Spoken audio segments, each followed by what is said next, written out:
Welcome back. Let's do this thing! I have my drink beside me. So I can, you know, survive. Right, great. Oh, it just takes us to the... Okay. Little happening of last night. Next episode, I guess? It's in the archive? It's just, Ooh, oh! There's books. Oh, okay. Oh. Alright. Gotcha. That's how that works. No clue what's going on. Fair enough.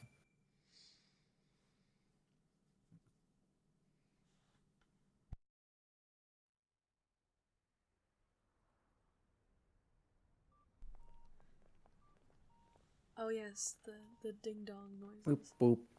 Beep, boop. Boop. Oh, okay, I guess this is me. The city really is strange. But a pretty easy place to live once you get the hang of it.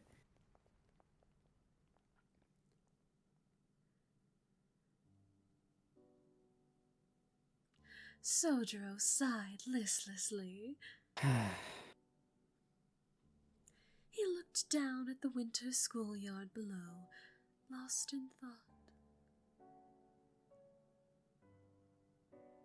December was written on the corner of the chalkboard. He could not believe 10 days had already passed since he transferred to this school. The last vestiges? Yes. Vestiges. The last vestiges of autumn had faded with the change of the month. The trees were all but barren, and the ground below them a mat of fallen leaves. Fourth period was classics. An elderly teacher stood at the lecture and rambled on. While he had finally gotten used to the classroom, he still had a long way to go to get up to speed in his classes. Lacking even the basic understanding most students learn in their early scholastics life, it was a battle for Soujyuro to keep up. What the heck's a multiplication sign? What's this X? Why are there letters? What the heck's an algebra? Why are there bras in math? Should I be looking at these? The infinity sign looks a little. No, no. Poor Soujyuro.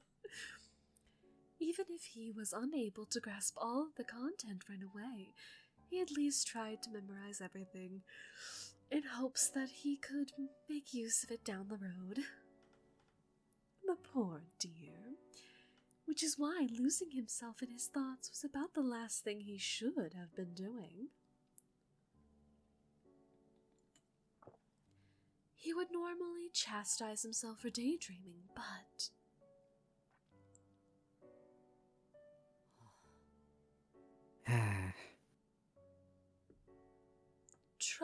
Troublingly, he was unable to concentrate in class today. Soujyuro could not place the source of his lack of concentration. It could not have been the winter in the city. It was much milder than the mountains. Neither was his part-time job particularly tiring. He was not any more physically fatigued than the average student, so that could not have been it either. Others might conclude, why am I yawning all of a sudden? I was not yawning earlier. What has hit me? You good? I'm fine. I'm not even tired. I don't know what these yawns are for. And I'm all bundled up, too. Anyways. Others might conclude that it was because the courses were boring, but that seemed off the mark, too. Soujyuro did not share his classmates' opinion about the classes. On the contrary, he rather enjoyed his class time. No, his frame of mind was not to blame either. Trying to figure out what was wrong only made him more depressed.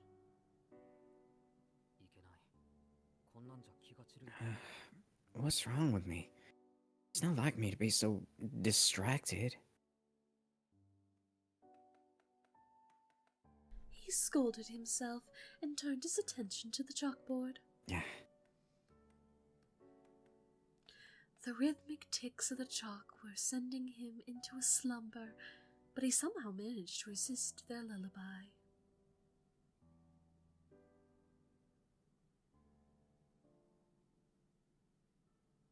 Goodbye, Yuki. Oh, later, Yuki. Bye-bye. Maybe we'll be able to hear his voice next time. Yeah. And yet, he was still unable to focus on the class. Yeah.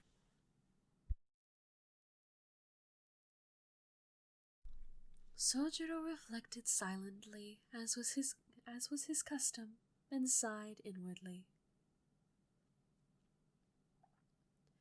Deep down, he knew the real source of his agitation. The events of the previous night were the only thing it could be. What happened in the previous night? With a chime to signal the end of class, the teacher bowed and exited into the hallway. They didn't order food, did they? No, they. As if they couldn't have. I was gonna say, if they ordered food, then they would have had to, like, that's maybe where he would have, like, gotten all, like, iffy about it. Maybe. Maybe he's just, like, iffy because their interaction wasn't that good, I guess. I don't know. I hope we're still friends. The poor baby. Soujyuro was such a baby. To see him off, the 30 or so students all stood up from their desks. The clock, which had seemed to slow dramatically around 11:30, now struck noon. It's high noon. Oh my god. Now the person in front of him has like color, which means that they might be important. Yo? They might actually get a voice. Yo, why is Oh my god. why they got the Shinji hair? No, that's not as Shinji. Not as Also, Shinji, but like why does every type moon have to have a redhead? Wait, holy shit. Hang on. Wait. Why does I didn't think about this. Tales of character? A Tales of character? I know there was like one Tales of... Oh, hi, Bolt. Hi. We're playing The Witch on the Holy Night. And I'm recording it to put it on the U of Tubes. Yes. Oh no. I'm a part of the YouTubes. Fuck, gotta get out of here. Quick. Escape. I mean, hey, you can stay if you want. Okay.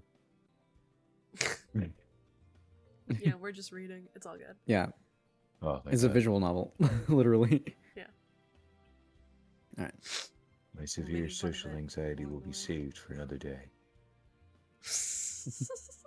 Anyways. The tension seemed to fade from the room all at once. The release from a difficult lesson was the start of lunchtime, the highlight of school life. Misaki High's cafeteria is not particularly known for its quality of food. Complaints that the quality was below that of a private school went unheeded. The same unique flavors appeared on the menu each and every day. What a mood, though. Private school prices coupled with subpar quality led the majority of the students to opt for boxed lunches instead. Soujyuro's class 2C was no exception. The boys muscled as many as 10 desks into what resembled a long dining table. Conversely, the girls divided themselves into small tables of 2 or 3 desks, which with practiced ease, and started chatting within their cliques. I remember Not what a he looks si- like. Sorry. Not a single student wasted even a second of their precious lunchtime. With both sides differed in method, they shared a common goal.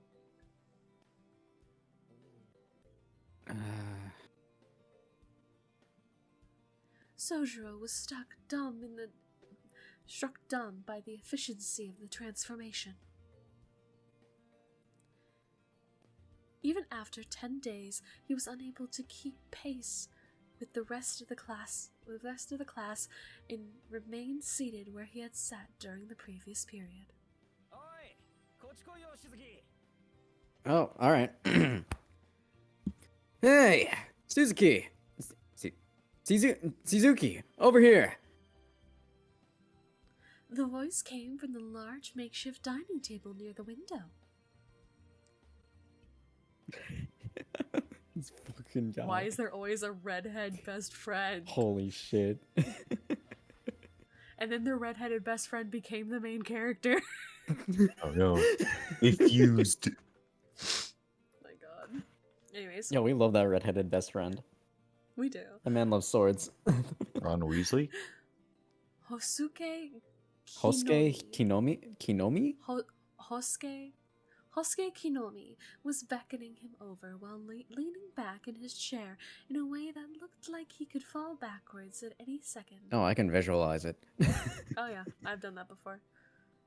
He was regularly shot down by others in the class for being lazy and crass, but his earnest nature kept him from getting on anyone's bad side. So it's just the same. It's Arihiko, huh? It's just this is Arihiko's grandfather. Yep, or his dad, depending, I guess. He's related to him. That's all we know. Yeah, I'm a bouncer now, but I just wanted to say hi, you know, whatnot. Before I Later, go, Bolt. I will say the main character looks like Jude Mathis from Tales of Xillia. He's actually technically not the main character. Oh. Well, whoever that guy was. Mr. All right. Celio Grill. I don't know. All right, later then, Bolt. See ya. Oh no. Oh no, I'm fading. No. Okay. Though something could be said for not being so forthcoming at the time too. He's like Arihiko's like uncle or something. That's what it is. That's Sure, why they let's don't go have with the that. same last name. All right. That's why they don't have the same last name. Time's a wasting. Let's eat.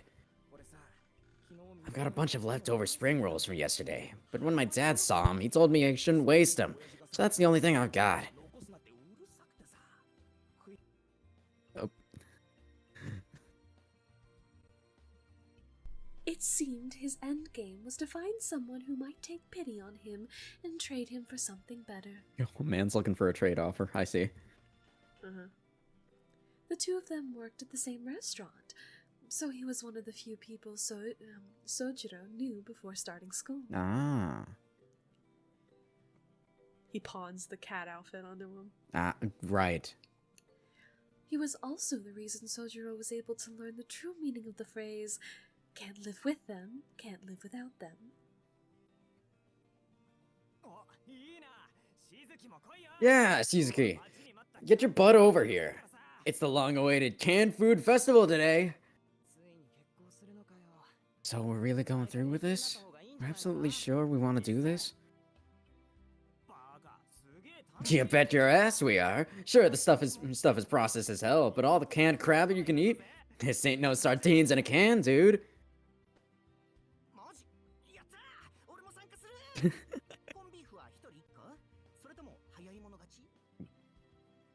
You for real? Then hell yeah. Count me in. Is there enough corned beef for everyone? Or is it first come, first serve? That's not something you can eat a ton of, you know? Only the first can tastes any good. Oh, wait. That's a is that an entirely different character? God I think freaking I damn don't it. I think maybe I don't know. It's fine. There's just more southern people here. It's all good. Sure, let's go with that. With Suzuki on board, we'd be had even 7 cans apiece. What a lifesaver. So, what's up with your lunch, Kinomi? It looks harder than the cans. I'm eating dark chocolate. Hold on. The boys were deep in their thing. I thought I had enough time. There were so many lads. There were so many lads. So many lads. So many guys. And none of them have faces. None of them have faces. None of them exist. They're all no face from Spirited Away. The boys usually pass the time by making fun of each other's lunches, but today they were united against a common foe. Damn. Yikes. Canned crab. A pyramid? Pyramid. Pyramid? Oh, fuck. Anyways, a pyramid of countless cans stood in the middle of the table. They had all been taken from the pantry of a certain student's house, and the expiration dates of them had been scribbled out with a marker. Alright, lads. Everyone got your can openers? Eating them sucks. No one likes leftovers. But these metal demons must be slain at all costs, even if it means missing 5th period. Oh, and special thanks to our sponsors, Downtown McCoy and Nakayama Market.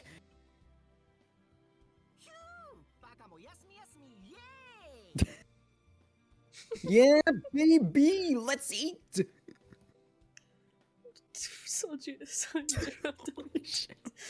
Soujyuro looks so like he doesn't want to be there. Wait, no, that's not the frick. Okay, how do I make the... I don't know. I was going to... You're gonna try and just make it his face? Like, take the text away? Yes. See if I can figure this out. I believe in you. That was a save, apparently. Okay, you did that. Great.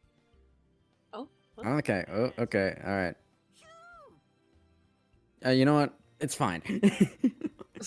we know what it looks like. We know what it looks like. Nice. It's good. Yeah. It's all good. That's such a good reaction image. Yeah. If you go back one, I probably can at least get his face.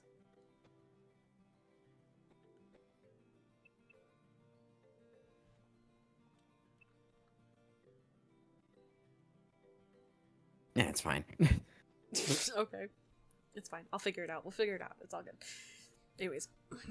The boys united as one and hoisted their can openers into the air. God, I cannot wait to just see more of this guy's faces, because I have heard that like Alco isn't the most moe character in this game. Freaking Soujyuro. Of course, of course. Imagine the most moe character in an anime or video game being the male lead. I love him. Not any of the females. The male lead. I love him. He's doing his best. What the hell's going on here? What's with all this crab? Eat up, Is it Suzuki. just There's enough that can openers to go around. They don't just fucking use their hands? Weirdos. I thought I told you yesterday that I'm not interested in being your taste tester. And besides, at least half of these cans are past their expiration date. Oh, come on. Live a little.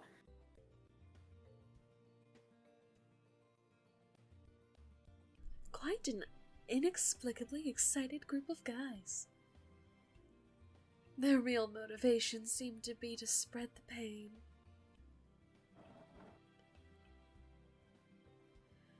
But moved by their energy and conceding defeat, Soujyuro got up from his seat and joined them. Alright then. And before he could... I'll be back Hey. in a bit. Okay. Hey, give it a rest, why don't you? Forget them, Suzuki. Come eat with us. Another interested party joined the fray. A girl with short but stylish hair had called out to him. She'd also tried to get Soujyuro to join the track and field club several days earlier.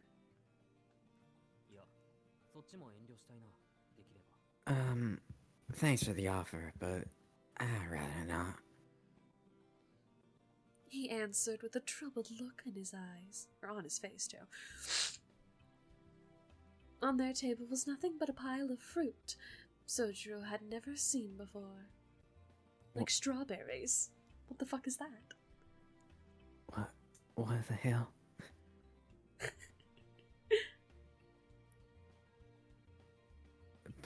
What's that? Is that a palm? You said it was a palm. What?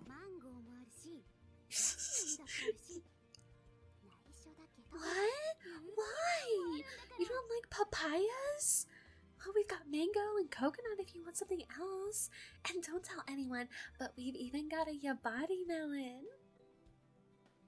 I don't think the things you said were fruit. They're totally edible, I promise. Part of them are actually edibles. Sure.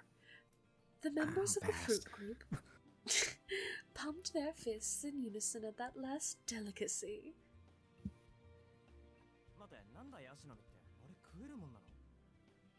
Wait, coconuts? Can you even eat those?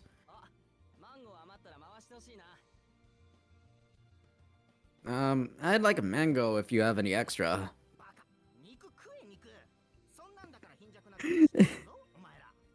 Idiots. Meat! Meat! Eating anything else is gonna make you look weak. Soujyuro couldn't keep track of all the voices flying across the room. What the hell's going on? He just passes out. Anemia. All I know is nothing good will come out of either of these choices. That being said, he found it difficult to refuse them outright. His tendency to accept others' goodwill at face value occasionally left him frozen with indecision. Not accustomed to regular human interaction, he was unable to judge what it was or was not appropriate to turn someone down. Someone tapped the lost little lamb on the shoulder. Don't mind them. If you get involved with every idiot who invites you to do something, you'll mess up your whole life. It's good to turn them out, you know. And you guys, stop trying to lead this good soul over to the dark side. I don't know why I gave him this voice, but sure. You gave him Vlov's voice. I did. An inappropriately loud voice echoed throughout the classroom from behind him. Ooh. Vice president of the... Oh, okay. I guess. Oh, okay. Vice president. Because Aoko is president. Right. Yeah, Aoko's president. Which means he knows Aoko. Yes. Soujyuro turned to see a boy about a head taller than him. Oh, that's intimidating. Oh, baby. His long hair, while unkempt, had been brushed back, giving an appealingly windswept look. His attractive features belied Belied? Yeah, belied the contempt for the classroom his eyes carried. Unlike the perpetually dopey-eyed looking Soujyuro, he was an extremely attractive boy, capable of captivating anyone who so much as glanced at him. In most cases, such a boy's presence would be met with awe and respect. However... Oh, look, our mighty vice president has graciously decided to pay us a visit. I thought you were going to take up residence in the cafeteria so you wouldn't have to see our stupid faces anymore. Have you lost your way, your highness? You're slumming where the commoners eat gruel from the troughs. Shouldn't you be sipping tea with the babes from Class A? I've no... Why don't you leave Suzuki alone, huh? First Lady Alko has it in for him. Now it's... Wait, no, fuck. It is hard to keep track of so many voices. No, I get it. Without faces at that. I know. I think this one might be Redhead Boy. Maybe? I can't tell. I don't know, it's something. It certainly is something. Alright. Don't you leave Suzuki alone, huh? First Lady Alko has it in for him, now His Highness too. What could he have done to earn the attention of such a royalty? Really? But Suzuki's such a goody two-shoes. He's never broken any rules. Well, the rules of the school at least. Well, gee, I hope not. Wait, could it be that Tsukiji? Could it be that Tsukiji really switched teams after how Zaki rejected him? He's gay? What?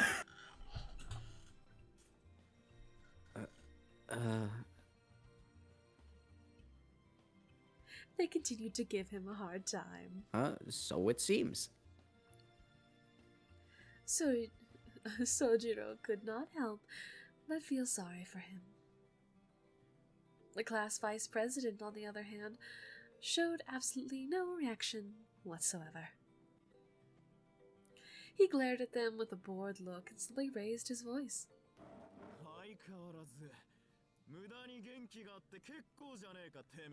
I thought that the, grating of the chair was like a freaking lion roar or something. Oh my god, no, not another one. Not more animal noises. You freaks should get some new material. Why don't you spend your time more productively for once, like helping with the special winter cleaning team? Yeah, you heard me. Only one student in the entire school has signed up so far. Having all of Class C with us would be a huge help, but I guess you want me and Aozaki to do all the work. He's been the only person who signed up. Soujyuro's the only person who signed up. Probably. The menacing growl in his voice contrasted greatly with the boy's well-constructed looks. Both Team Canned and Team Fruit's words were doused like a fire being smothered. This was partly due to their fear of the boy, but mostly due to their fear and the special winter cleaning team. Yep, the special winter cleaning team. Joining meant spending part of your winter break cleaning up the old school building and mountainous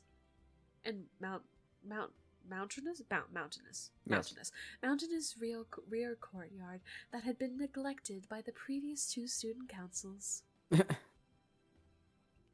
was a form of legalized torture that could potentially ruin 3 whole days of your winter break. And forget about any compensation in the form of extra credits. No, it was pointless volunteer work for a student council project. It was practically a miracle that they had found even a single volunteer. Hey, that's me. Yeah. Probably, at This least. is me. I would bet you. Sorry, but we're clearly not fit enough. Yeah, that's it. That stuff takes conditioning. We'll just eat our canned food in the corner now, okay? Yeah, us too. We're anemic, you see. And if we don't eat this fruit, we'll die. And we already have plans or something. Yeah, they're anemic. You know, don't you know Yeah, that they they're see anemic. lines? Yeah, don't you know that if they take off their glasses, they'll see lines? You know, it just be like that sometimes. Really do, huh? All the students but one scuffled away. That's much better. Lunchtime is best in silence. I'm tired of people complaining that you guys make even noise than the make even more noise than the freshmen. Get it together, you losers. The mob meekly scurried away. Soujyuro turned to join them, but as he did... Oh no. Hold on, Soujyuro. You're with me. The hand on his shoulder held him in place. Oh, this can't be good. Ah, jeez. Who does the student council think they are anyway? Barging into our classroom to lecture us on table manners? Oh, that's under his breath. Oh, Kinomi cursed him under his breath to his friends. The second the vice president turned to go. What was that, Kinomi? Oh, you want to become our second volunteer? Perfect! I'll make it the best winter vacation you've ever had.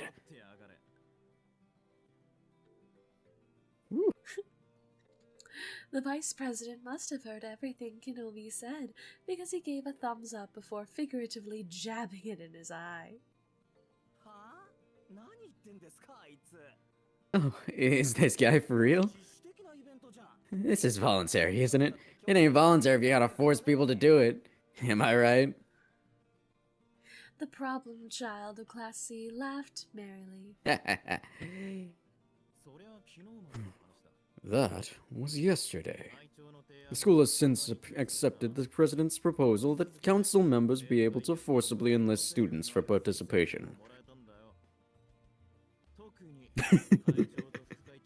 And recommendations by the president and vice president are ironclad. Refusing them means breaking school rules in addition to facing Aozaki's wrath, which, let me tell you now, I won't be able to stop. That was aggressive. What? You're hanging me by my balls here. This is extortion or blackmail or something.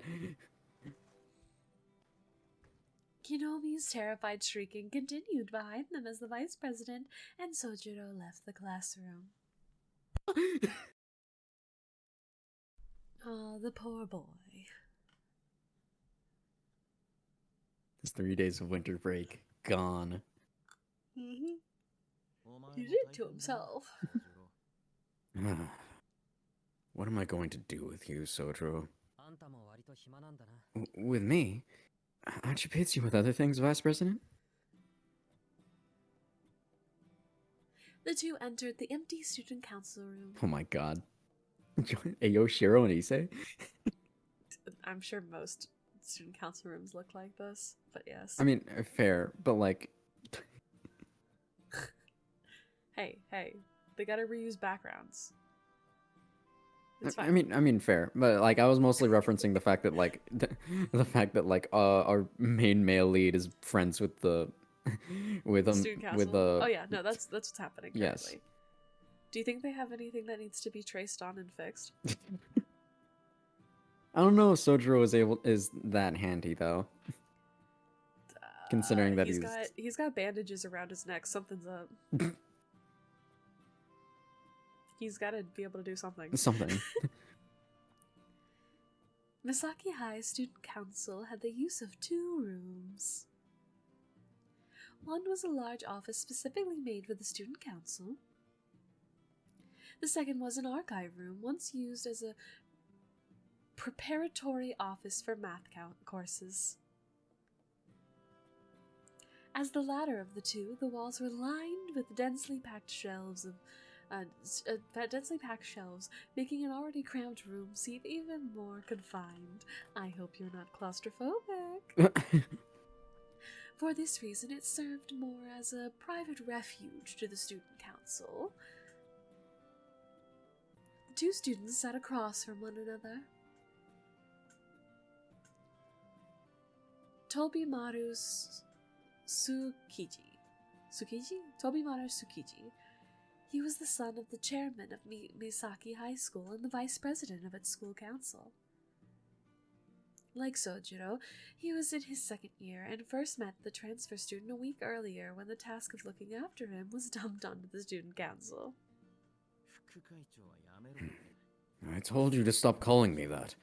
People may as well call me this president's dog, the shit I have to take from her. As self-deprecating as his words were, he hardly seemed dissatisfied with the arrangement. Excuse you? Excuse you? Does that mean that he enjoys being a dog? Hmm. Damn. He took a snack from his pocket and grimaced at it before taking a bite. What is it, old? The 100-calorie energy bar sacrificed flavor for efficiency, but somehow not enough to prevent him gnawing on it like a piece of jerky. I understand that. I enjoy granola bars, but like sometimes I'm like, Fair enough. Yeah. I like the dipped ones when they're dipped in chocolate. True. Like a chocolate chip dipped chocolate bar. Oh, those ones are good. They make my heart a little happier. Fair. I see what you're saying, Tobimaru, but being a dog isn't exactly a good thing. I mean, it can be. Soujyuro sat in the chair with a concerned look on his face. Meanwhile, freaking Tsukiji's munching over here. Yeah. Just... Huh? I didn't catch that. Something about dogs? Dogs aren't good. I mean, it's a bad example in the first place, but dogs are way scarier. But what if he's a puppy? Hmm? You grew up in the mountains, and you're still afraid of dogs? I'm afraid of most animals, but dogs are in a class of their own. A pack of wild dogs is particularly terrifying. They're as tenacious as they are fast. No matter where you run, they'll catch you as long as there's still life left in them. Soujyuro opened his lunch as he spoke. Inside the bright green cloth, 3 beautifully made triangular rice balls. Would you look at that? Hmm? Look at what? What do you mean? Oh, nothing. It's just that those are some special-looking rice balls you've got there. Is that a good thing or a bad thing? I'm trying to compliment you, you idiot. Soujyuro was always confounded by phrasing that could be interpreted in multiple ways. Euphemisms and subtle sarcasm were often lost on him. We know. We know. We know. He's a puppy. He's a little puppy. That's what he is. Oh, thanks. Oh, thanks, Alco. I wasn't complimenting you. I wasn't. Her hair starts turning red. That's it. That's the catalyst. He just pisses her off too much. It was only on rare occasions like this one that he chose to confirm what was being said. Tobimaru had come to suspect that Soujyuro had a very black and white way of seeing things. Like most of Tight Moon's people. Yeah, it's not good. Say, Does that hard chunk of flour looking thing taste any good? What? No, absolutely not. No, it's an energy bar. It tastes like shit. She's like, did you see my face as I was eating it? Tastes like crap, my guy. Soujyuro stared at the energy bar with a curious look on his face. It's not meant to taste good, but you can try it if you want. People shouldn't hold back when it comes to the three base desires. Did I just hear a door open? I think so. Tobimaro quickly finished off his bar, put another one on the table, and grabbed one of Sojuro's rice balls.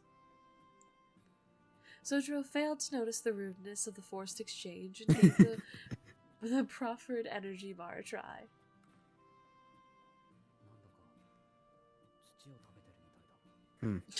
It kind of tastes like dirt. Oh, now you got it. It's what a joyless existence tastes like. Oh my god. Out of principle, Soujyuro labored over his energy bar, cringing all the while. Yep. That's dirt. That's a bar of dirt. And he'd probably know what dirt tastes like, being from the mountains. I ate dirt once. I think it was better than Tastes this. like it. You know what? Good dirt tastes better than this dirt. Mountain dirt tastes better. Mountain dirt, pretty solid. Dirt here is kind of mid. I think that's what they call it. Is that what it is? Is that what that means? He was both curious of the unknown and loath to leave something unfinished. It's like, no, Soujyuro, mid means middling. Don't make it mean bad. Stop. Fetch will never catch on, Soujyuro. Don't force yourself to finish it right now. The whole point of it is that you can eat it on the run. And while the flavor isn't that great, at least it's consistent. Anyway, never mind that. Are you getting used to how things work around here? Yeah. You and Aozaki have been a huge help. Tobimaro turned his eyes to the ceiling, unable to handle Sojuro's carefree smile. He's just so cute. Damn, that's adorable. As absent-minded as Soujyuro might have been, his expressions were nonetheless incredibly earnest.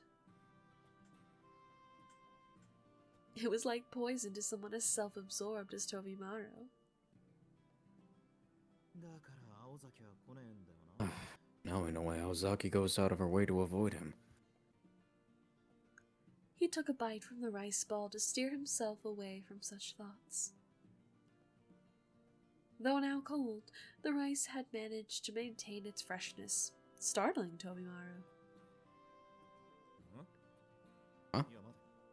Wait a sec. I'm the one that has your back, you know that, right? Aozaki told me that you were too annoying to deal with.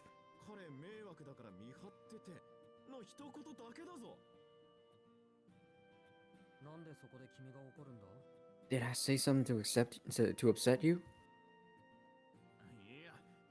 Don't you get it? I'm the only one helping you keep your head above water while Aozaki sits in the student council room digging up dirt on the other students. I'm the one who gets lumbered with the crap jobs while she gets to... Are you saying that he's a crap job? Is that what you're saying, Tobimaro? Are you saying that our boy is crap to deal with? You're crap to deal with. Leave our boy alone. Leave our boy out of this. Bitch. You know, you can't get used to the dirt flavor after a while, I guess. Now.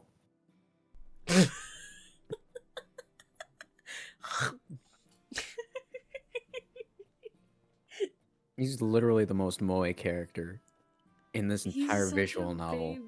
So I feel like he makes like the moe eat sounds. Yeah, the ow. Ow. Ow.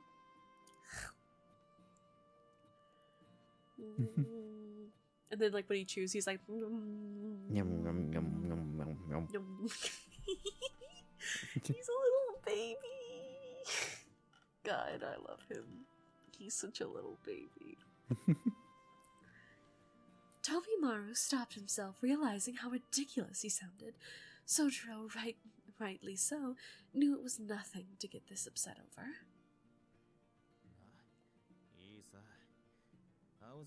Well, whatever. I'm only here because she told me to be. Do you know? Do you know why she lumbered me with you? Well, that was that's a kind of sudden lean.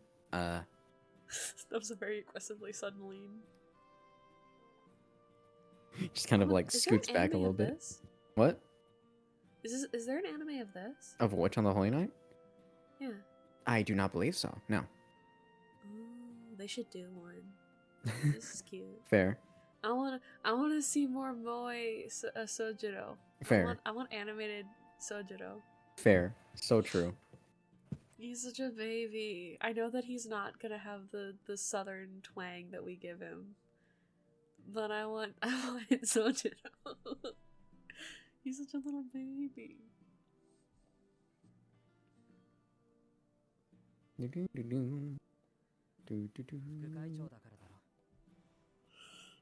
Because you're the vice president? Tobimaru's handsome face went dark. Do you really think it's normal for a student council vice president to waste all his time on a single transfer student? I mean, maybe? I don't really have a concept of how things work around here. I don't know, but I'm gonna give it my best shot. I don't know, but like, maybe? Ugh. Okay, whatever, man. Try asking her directly if you get the chance. You'll learn who she really is. What, like a really nice person who really likes giving tours to people? It was a really nice tour. It was a good tour. She was really nice. We didn't get to get through everything, but she let me leave early to go to my job. And she didn't tell nobody about it. Sure, alright. She did the bare essentials. Not even that. She didn't even finish it. God damn it. Oh my god. Since you've given him the vlog voice, that means that he likes 7-Eleven. He even seems like a character who, like, especially considering he eats energy bars, he goes and gets, like, the fucking, like, buy 2, get 3 free or whatever that they would have for energy bars. Sure, I'll Since get some it's a talkies convenience too, store. whatever. Let's go get a talkie. And when he's feeling a little rambunctious, he gets a big gulp. Excellent. He snatched another bite of the rice ball. Snatched? Why did he snatch another bite? What does that mean? Anyways, he snatched another bite of the rice ball while grumbling under his breath. Freaking all suck. Dumping me all this work on me. I freaking hate this. Fucking bitch. Fucking bitch. There it was again. Rice grains that were just dry enough to be fresh, and tender in the mouth, a morsel that betrayed its humble description, which must have been delicately molded by a master chef rather than haphazardly clumped into a ball. So he's a male life. What? So Soujyuro's a male life.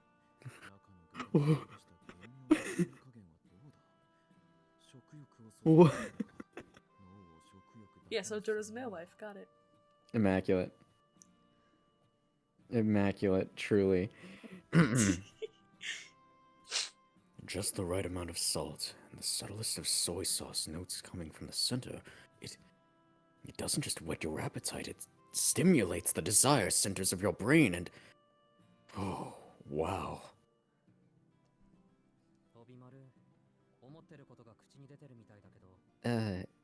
Tobimaru, you appear to be thinking out loud.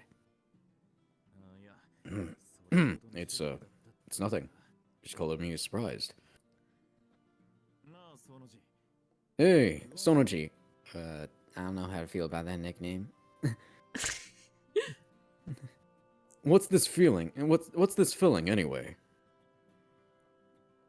It was only natural to inquire about the unexpectedly delicious bite. He had been nibbling around the edges and had not yet reached the center, because how many legs could it take to get to the center of a Tootsie Pop? Ah, right. That'd be Grasshopper.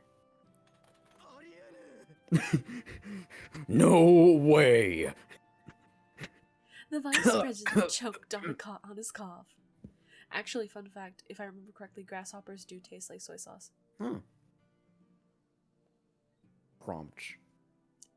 Crunch. Interesting. I mean, there are like at the Natural History Museum that I love going to, they actually have candied grasshoppers. Ooh. Like it's in like a lollipop. Oh yeah, I think the Natural And then History there's- Museum near me also has stuff like that. That's cool. I feel like grasshoppers, like, and plus grasshoppers are like one of the few bugs that are like pretty globally seen as okay to eat. Yeah, they're like high in protein too, right? Yeah. So for them to be in a lollipop, I feel like most natural history museums are like, look, it's like they're in amber, because that's what they are at ours. It's like it's candied. That's what they call it. They call it candied amber grasshoppers. Ah.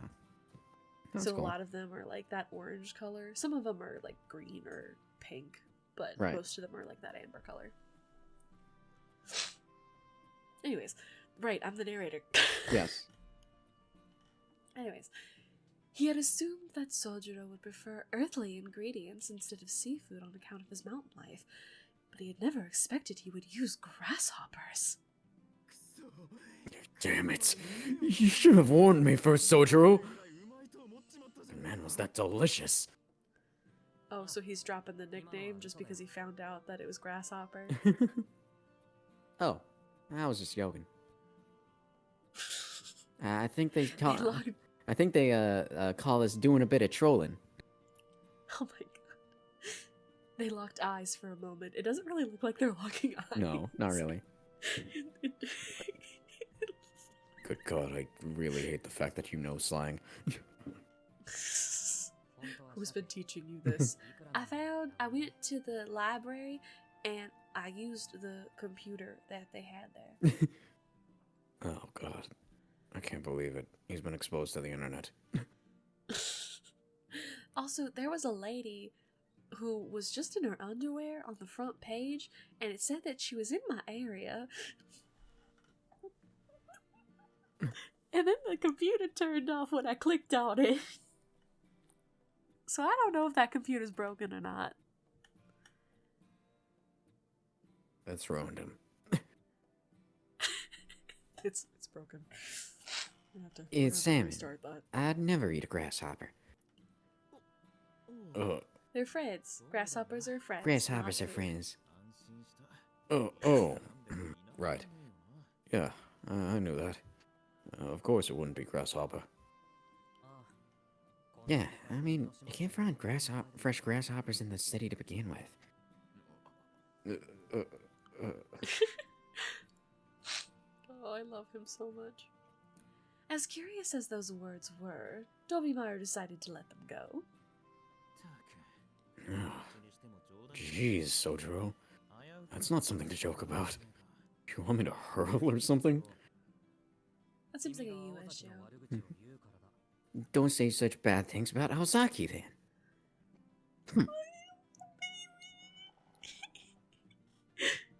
Are He's you such a sure that she little was baby. complimenting you and not using sarcastic scathing? What the heck does scathing mean? Is that slang for ice skating? Because we didn't go ice skating. Soujyuro closed his eyes as he continued to chew on his rice balls. Oh my god, all of his expressions are so good. He's such a little baby. I saved one of them. Hold on.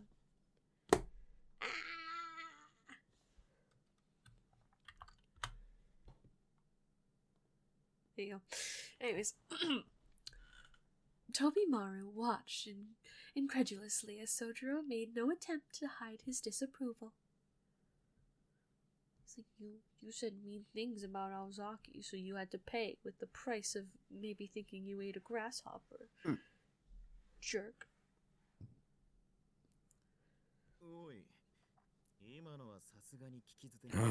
Okay, that I can't let go. You're really saying that you were taking revenge for Aozaki?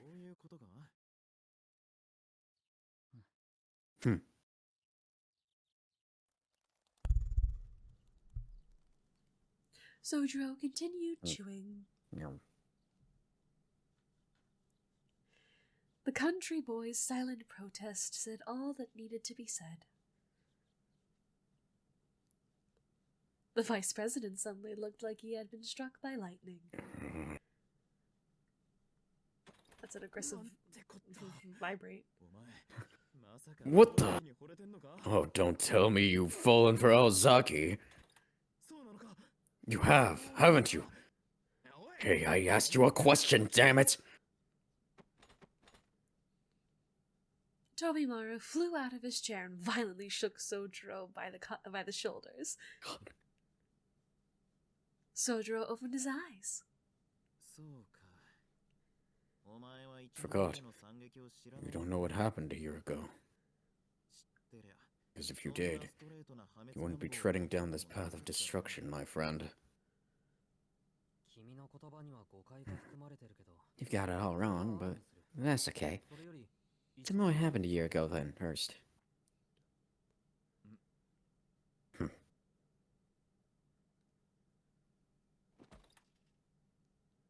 Tobimaru regained his composure and sat down after a moment's thought. Yo, my man, like, sat. You fell into that chair. Okay. I'm not one to gossip, but for you I'm making an exception. Tobimaru reassured himself that it was in Soujyuro's best interest as a young man to know.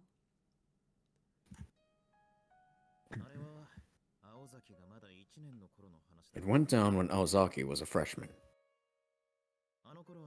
Everybody was new to high school, so nobody knew what anyone was like yet. Her included. She was a total babe. I mean, just look at her. All the guys went crazy for her.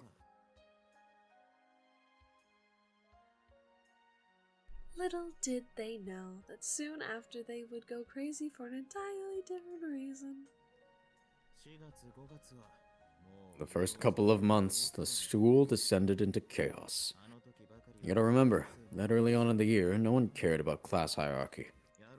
So, tons of guys were fighting themselves over her. It was insane. Just getting anywhere near Aozaki was next to impossible. Nah.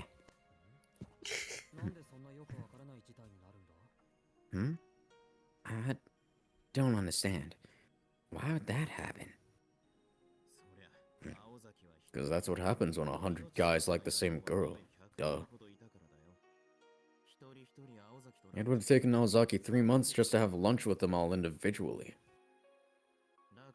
So, people decided to fight over who got to ask her out. That sounds like a hassle. They were a bunch of losers, if you ask me.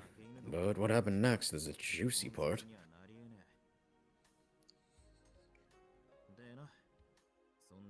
Those who emerged from the conflict unscathed made their move. And though she might not seem like it, she's the type who likes to put a guy down lightly, you know, because of their sincerity or courage or whatever. At any rate, she rejected all comers as politely as she could. There was one guy who couldn't take a hint. He was a third year who refused to give up.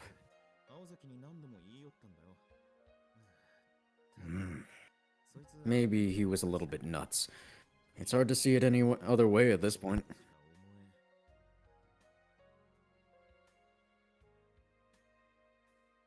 Incidentally, Tobimaru decided to gloss over the fact that this student was also the former student council president. But he didn't keep it up only at school. Later, he started following her home. I must have been the last straw, because Aozaki wigged out. She sent him packing in ways I'm not comfortable repeating out loud.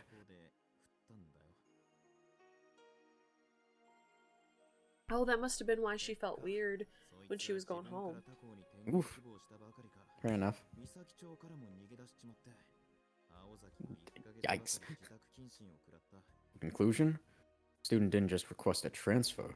He took tail and left Misaki completely. Aozaki was sentenced to a month of house arrest. Holy shit. Came to be known as the Bloody Town Hall Incident. She could tell you more about it than I can, but I wouldn't recommend asking her. Ask the school newspaper editor instead. She loves a bit of gossip.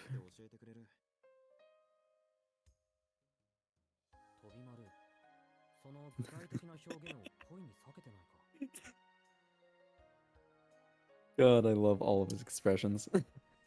He's a good boy. Tobemaru, I get the feeling you're not telling me everything.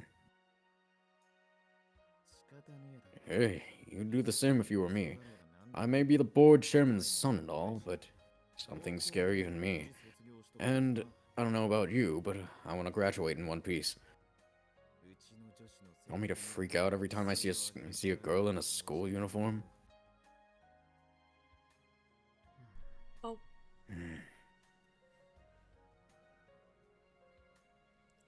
Soujyuro tilted his head to the side in confusion. Eh?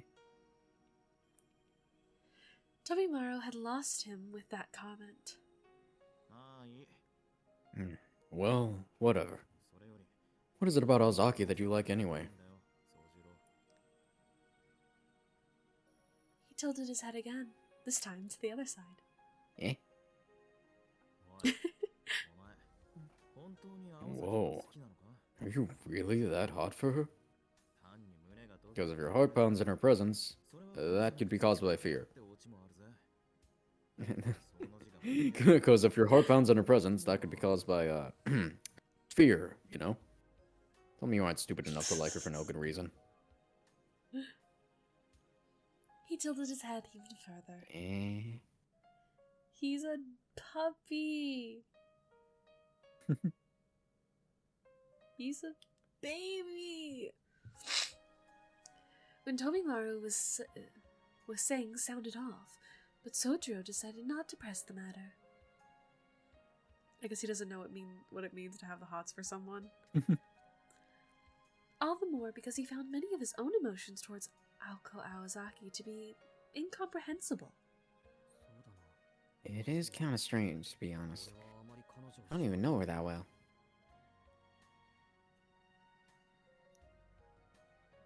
That was because they had not truly spoken to each other since the day she showed him around. Every time Soujyuro tried to talk to her, she immediately got up and left. Oh, how's that, bye. She just flips her hair.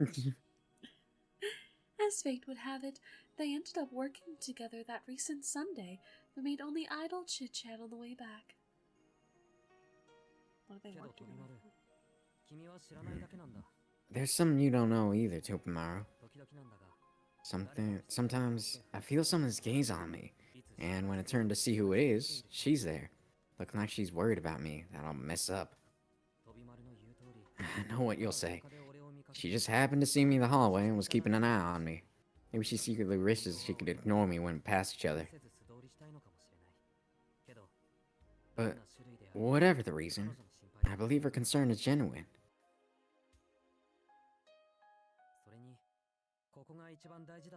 And that's the most important thing about all this. I believe that nature of hers has helped me out repeatedly.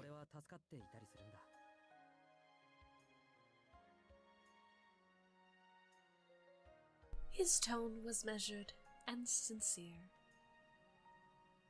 Tobemaru sighed with a tinge of regret. If not for those words, he could have introduced Soujyuro to a more suitable girl with whom he could have lived out the rest of his school days in peace. Well, shit. He never went to such lengths for his other friends. Generally speaking, if it was oh my god, English. If it was of some benefit to him, he was unafraid of exploiting another. If they were of no use, he didn't bother getting involved with them. That was how Tobimaru Tsukiji operated. I'm gonna just start fucking calling him Susu. Makes my life a little easier. Because Tsukiji is a little hard to say with my dumb American voice. Soujyuro happened to be the type of person who provided no benefit to Tobimaru, yet somehow sparked in him a desire to help. Do you think that's his magic power? It was not that friendship was completely alien to him. He just did not have many people that he felt that close to. So if Soujyuro had really fallen for Aoko, it was not his place as a friend to try and change his mind.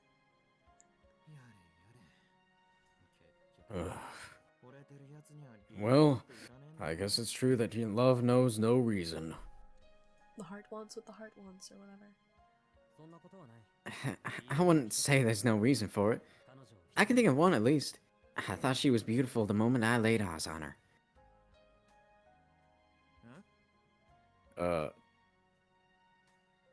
Tobimaru's shoulders slumped.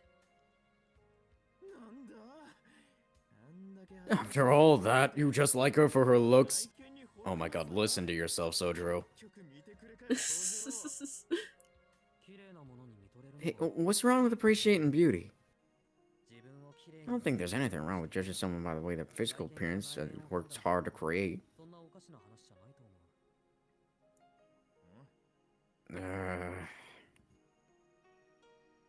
That sounded like a sophism.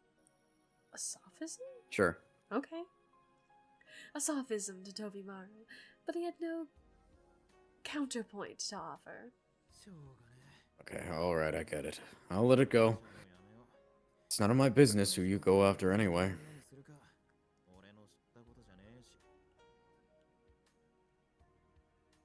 Now,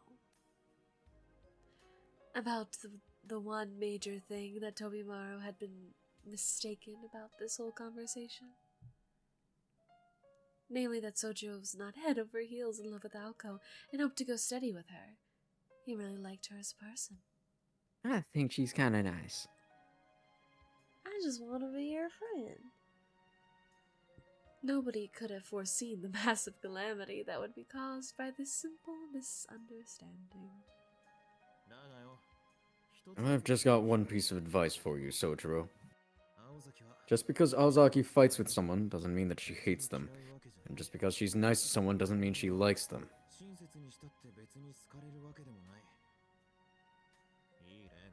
I'm a prime example of that. He spoke with a pained sigh, as if opening old wounds from the past. I see. What happened? Well, long story short, she used to be really full of herself, and once I tried to hit her. It happened last summer. I'd already been working with her in the student council for a year at that point, and saw her more like a fellow soldier in the trenches than as a girl. Oh, okay. One day, I lost my temper and I took a swing at her. I like to think I've got a good, mean right hook, and I slugged her pretty good, so I thought I won that round. I did not. I didn't. Yeah. I got my ass beat, bruh. I'm not posting that shit.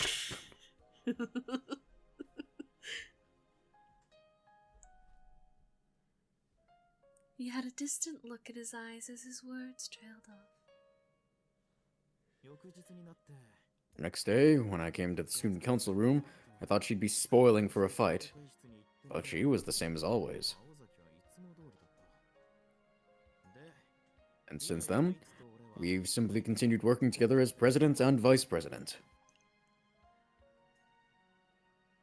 Soujyuro sighed at his story. He then said with absolute confidence, So, you just wanted to brag about how close you two were? clearly, he had missed the point entirely. Oh my god, Soujyuro. Are you kidding me? How in the hell did you come to that conclusion after hearing a story like that? I'm telling you that from that day forward, I could never see her again as a woman. Oh, I was mistaken. A look of disappointment filtered across Sojuro's face. Oh, well. Oops. His sweet, adorable, puppy dog-looking face. Tobimaru revised his opinion of him. Soujyuro was something of a simpleton, but there was something more about him that Tobimaru could not quite place. Maybe it's the weird bandages around his neck that no one has asked him about. Just take it from me. Her standards are anything but normal. She won't like you for being nice to her, she won't hate you for being mean to her. That's the kind of princess she is. A princess of perhaps the moon?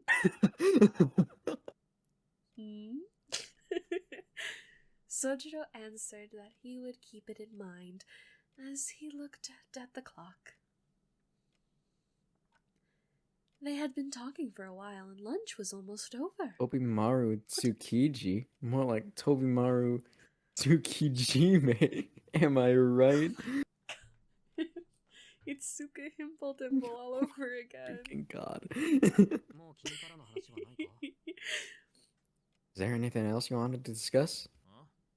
Huh? I didn't have anything to discuss in the first place. Oh, he just wanted to vibe. I just kinda wanted to vibe, my guy.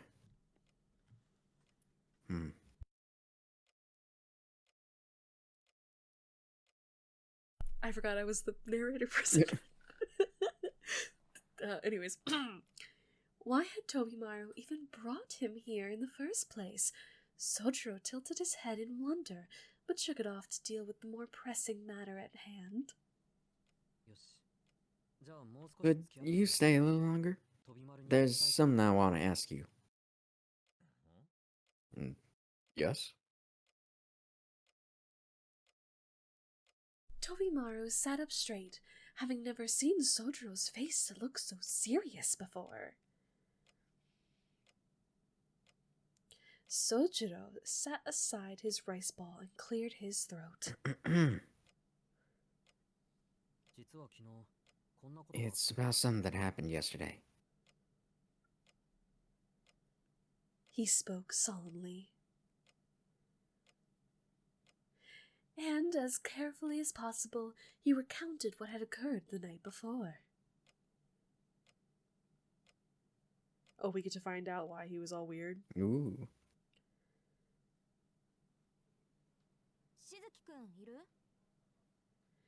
Suzuki, are you in? Are you here? It was 10 to 12 and lunchtime was quickly coming to an end. His face popped into Class C as lively as ever. Her face popped into Class C as lively as ever. And as if it were an everyday occurrence. Aoko Aozaki announced her presence. Oh, okay, never mind. That was Aozaki? Okay, that was Aoko? I guess. Aoko, that didn't sound like Aoko, No, but okay. not really. Anyways, well, while Aoko wasn't part of Class C, she didn't let it bother her as she casually entered the classroom.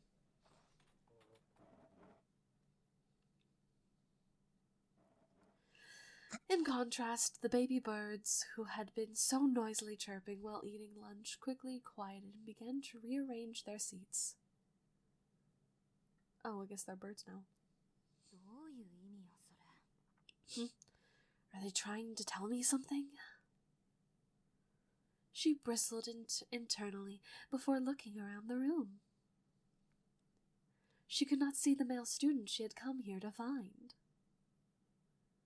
He hardly stood out, so she thought he might be hiding in a corner somewhere, that appeared to not be the case. Arisato, do you have any idea where Suzuki from seat 12 is? Alco kept her tone professional. Wait, me? Suzuki left with His Highness Tobimaru a while ago. The boy was shocked that she actually knew his name. Oh, this is the same day What then, might- I'm guessing. So. Yeah, I think so. Because he's telling him about the day Right. that he had last night, apparently. One might think that the reason students refer to Tobimaru Tsukichi by a royal title was because he was the chairman's son, but it was because he actually acted like royalty. The posh bitch. In fact, the vice president was said to have taken a liking to the title. Oh, so we know what nickname he likes. Great. He's with Tobimaru? Are those two friends or something? She seemed surprised. The class seemed surprised at her surprise. No idea. We've never seen Tsukichi be that friendly with another boy before. Well, maybe Kinomi, but he's an idiot, so that hardly counts. Yeah, His Highness was slow to warm to him, but since the third day, it's been nothing but friendly arguments. Well, you can't really help but like Suzuki. He might be a little odd, but he's good people. Totally. Sojuro's really nice. Having recomposed themselves, Class C started chatting again. Alco listened for a bit before turning around and leaving the class with a later.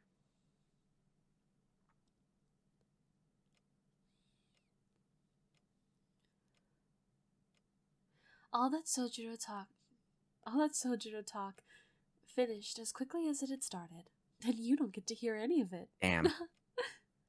Damn. Lunchtime was coming to a close in the student council room. Soujyuro, having told his story, was smiling in satisfaction. Tobimaru, still sitting across from him, was frowning. So, what do you think? Soujyuro told his yarn as best as he could. Tobimaru fingered his brow as if he were angry or concerned. Okay. Sonoji, are you trying to make fun of me? A word of advice, leave that to us smart people, Hey, take that back. I'm more clever than you think. His response only confirmed Tobimaru's suspicions. It had to be one of two possible conclusions. that what Soujyuro had just told him was true, or that Soujyuro was so tired that he must have been hallucinating at the time. Oh, he saw magic. Oh shit. Oh, he 100% saw magic. Why else would it have been bothering him, and why would it be at night when they probably set things up? It was from her house. Oh, I see. It was 100% from her house. For sure. Probably. Tobimaru sincerely hoped it was the latter. Fair enough.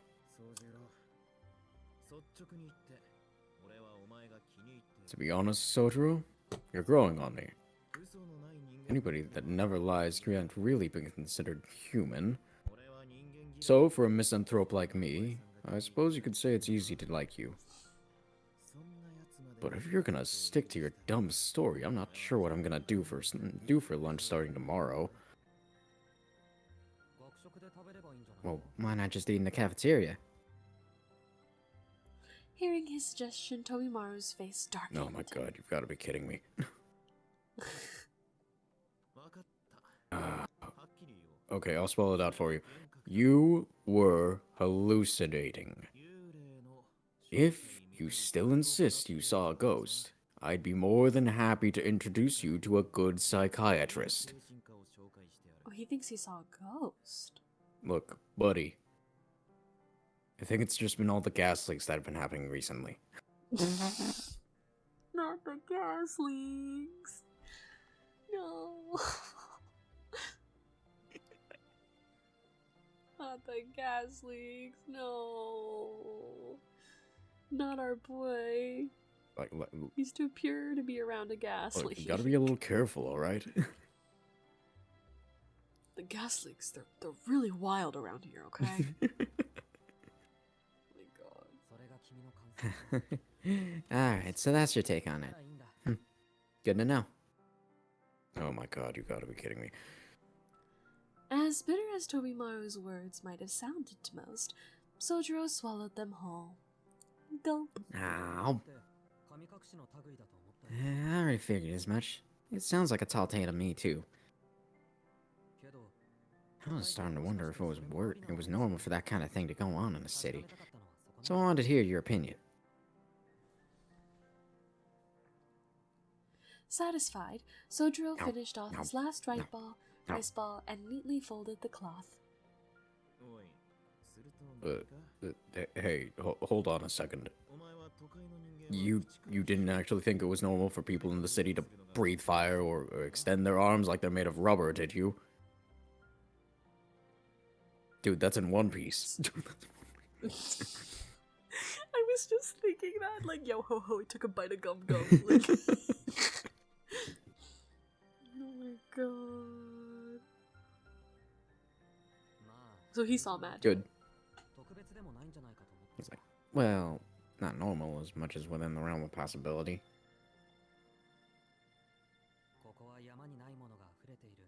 This city is full of extraordinary things we don't have up in the mountains.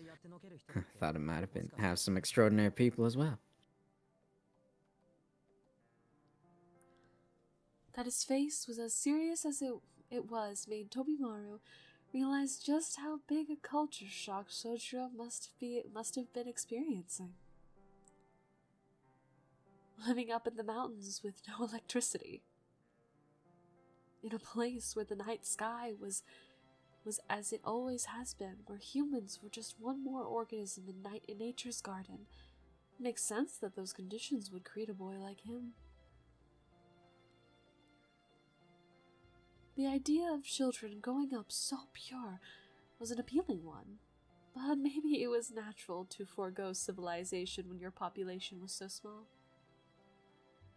Or perhaps it was so simple a world that excessive knowledge was deemed irrelevant. It was precisely because city life offered him so much that was impossible up until now that he could have come to the conclusion that anything was possible here. Relax. The city might have its share of shady guys, but none of them are magicians in disguise. Oh? Magicians, you say? By the way, the thing that I just read makes me feel like it's the fucking start of a Hallmark movie. What? Like, anything can happen in the big city. Oh my god. Like a Hallmark movie. Holy crap. Only in no. reverse.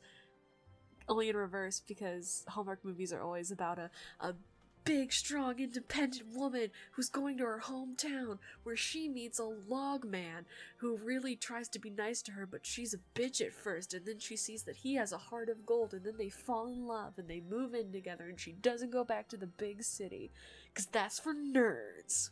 Ah, I see. That's every Hallmark film. I read something like literally the other day where it was I fell asleep during one Hallmark movie, woke up with another one, and it took me 30 minutes to realize it was a completely different Hallmark film. God.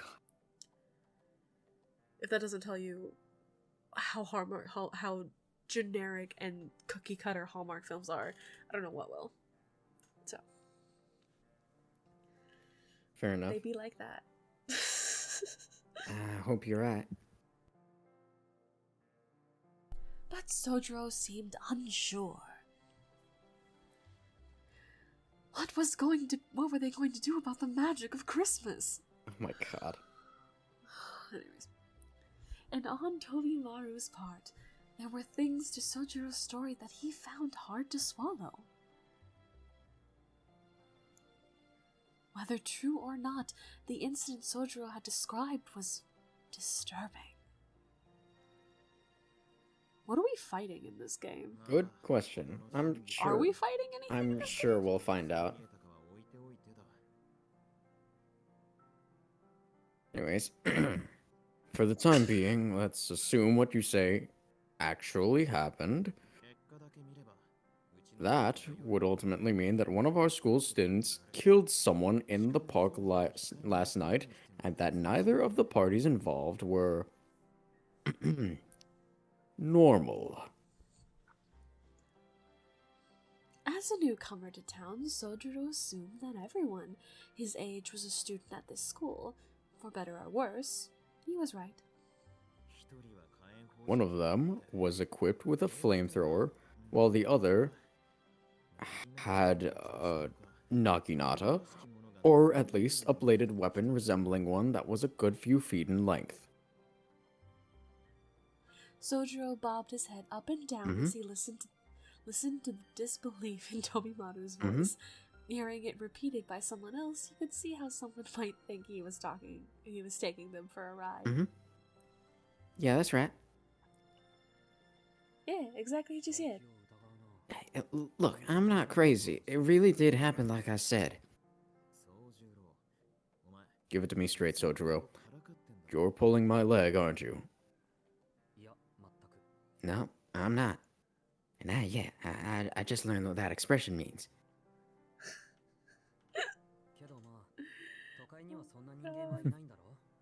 But I get it. There's no one in the city who can do that. Right? If not, I was probably just hallucinating, like you said.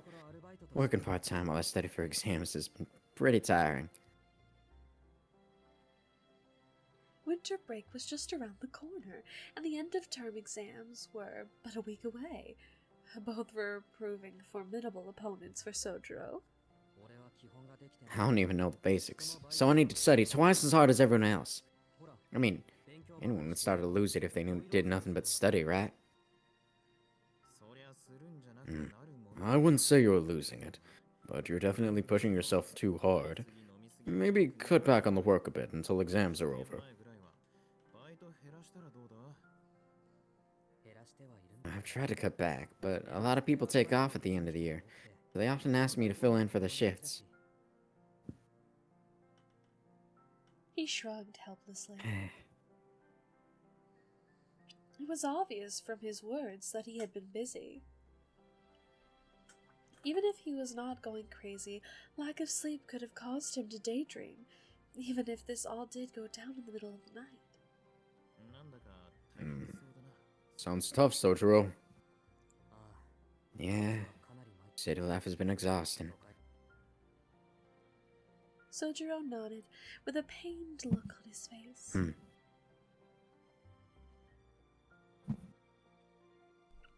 What was strange, however, was that he did not look at the least bit tired.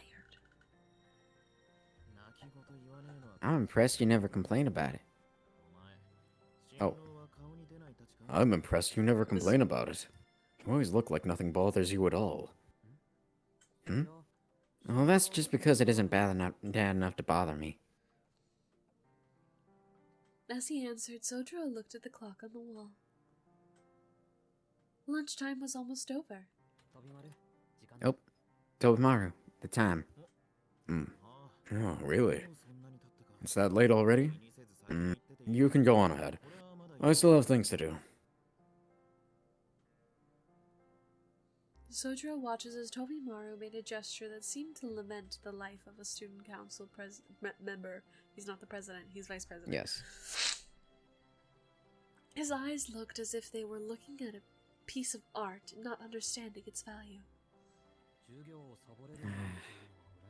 I'm jealous you can just skip class whenever you want. I'd have thought you were a slacker for the rules. A stickler. A stickler for the rules. How many times do I have to tell you? It's not skipping when I've got special permission. The vice-president angrily defended himself as he stood up. The transfer student merely gazed at him, unfazed. Hey, you're not implying you still don't understand after all that, are you? Oh well, just sit down and listen, Sonoji. I was granted talent and luck beyond that of most people, but I always put the work in. But once I leave here, I'm on my own. Now, do you get it? Absolutely not. I'm sick of explaining this to people. My family status will only keep me afloat for one more year. What about that could you possibly envy? Most people can live off privilege for their entire lives, but the best I get is 3 measly years. So, I have to take advantage of what I have while I have it.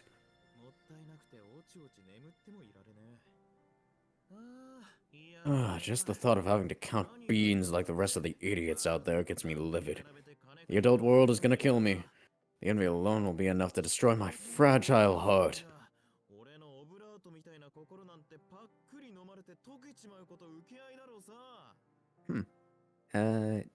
Yeah. Those sure were words. Yep, I can say that. Yep.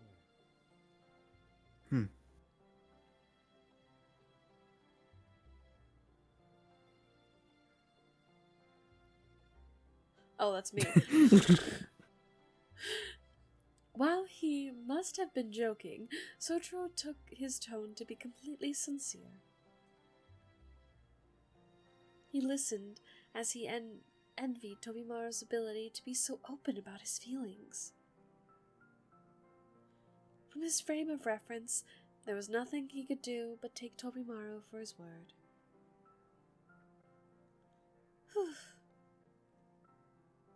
Or win. I read that wrong. It's fine. If you're looking to extend your privileges, why not stay in school?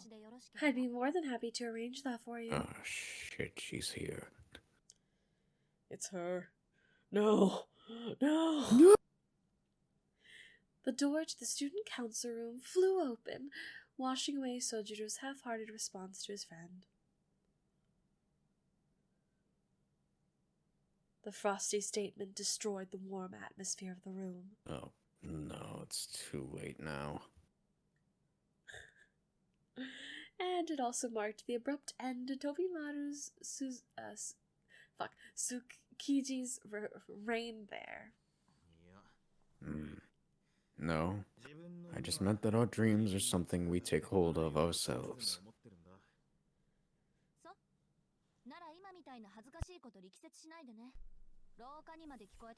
Really? Then why not spend more time on that than this pathetic display? I could hear you all the way from the hallway, Mr. Vice President. Not missing a beat, Aoko Aozaki stepped inside the room. Aozaki. Anyways, her dark hair was slightly disheveled as if she'd been running. Her gaze missed the sitting Soujyuro entirely and was focused completely on the ranting vice president. Well, good luck, Tobimaru. Soujyuro quickly got up to head back to his classroom. Oh, that's cold, man. Tobimaru grumbled in front of Aoko. Oh, but it's almost time for class. No, you're just proving my point. He cut himself off. Aoko briefly shifted her gaze to Soujyuro. Ah.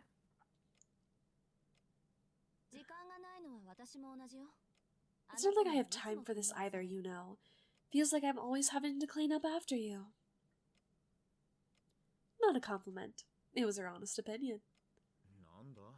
Wait, you're here for Soujyuro? Huh. Well, good luck, man.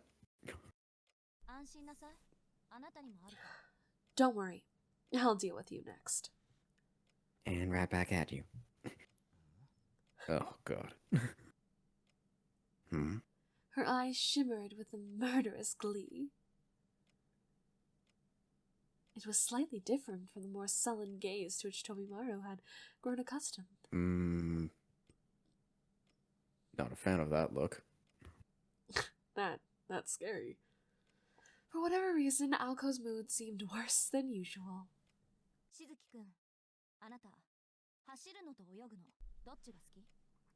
Suzuki, which do you prefer, running or swimming? Aoko asked abruptly. Soujyuro frowned a little before saying he was fine with either. I mean, either one is alright, I guess. That won't do. Pick one.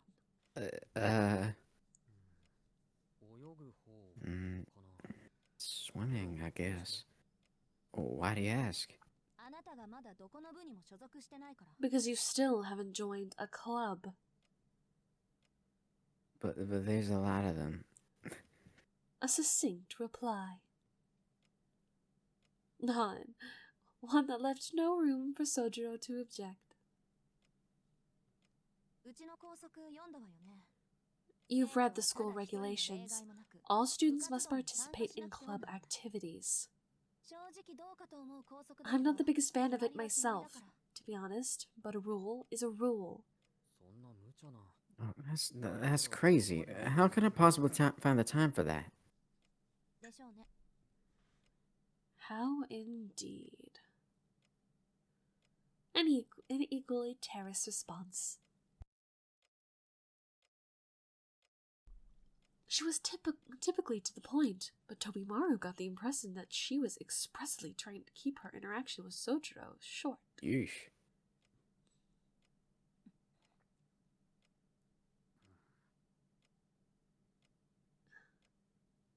They stared at each other in silence.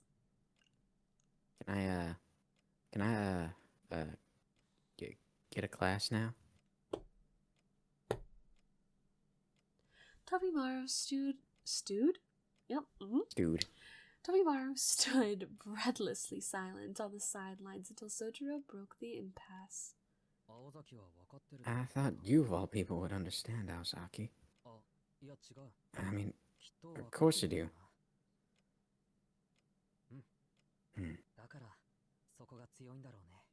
That's what makes you strong. Soujyuro stood up from his seat. I thought he was already standing, but okay. He walked past Aoko into the hallway. Do you mind if I start tomorrow? Whatever works for you, Suzuki. He did his best to force a smile before leaving the student council room. Shit, it's me next. So, what's up, Vice President? While watching the events, I did not read that. Do you mind if I start to... Oops. It's fine. It's fine. While watching the events play out, Tobimaru found himself deeply impressed with Soujyuro. He could tell that from Aoko's behavior, that she was trying to get a rise out of Soujyuro. Soujyuro, on the other hand, was none the wiser to what Aoko was doing, so he simply went about his way. To Tobimaru, it was hard to believe that Soujyuro had not taken offense. All he observed was the performance of a lifetime, and Soujyuro had maintained a poker face.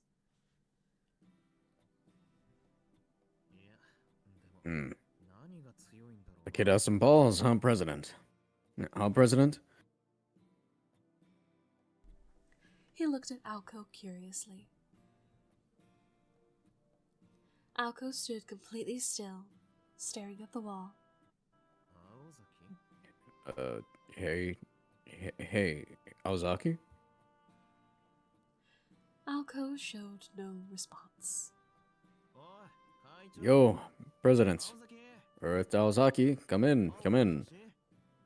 Lady Aoko? I'm talking to you, Aoko Aozaki. Enough with the ow, ow, ow already! God! Her fury echoed across the student council room. It was a beautiful sound that could be heard into the hallway. It made Tobimaru's rant from earlier pale in comparison. Man, that was so loud even I heard it.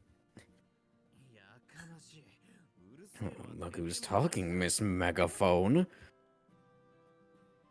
Perhaps her shouting was still ringing in his ears, or he was just the type to answer a shout with a shout. But he shot back reflexively. No wonder you can't get a boyfriend. Do I have your attention now?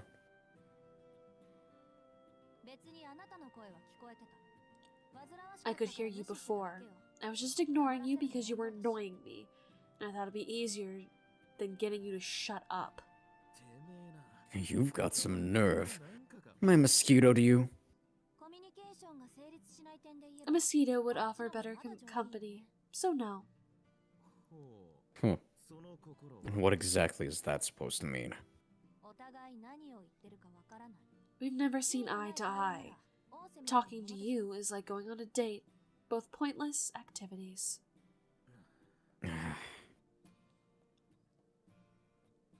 Based on that statement, Aoko must have been under the assumption that dating is the act of two lovers whispering nonsense to each other.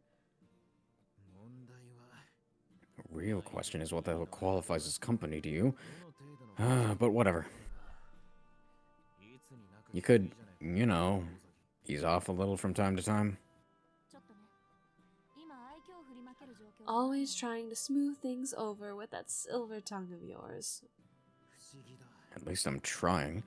It's like you stopped bothering to be civil 2 years ago.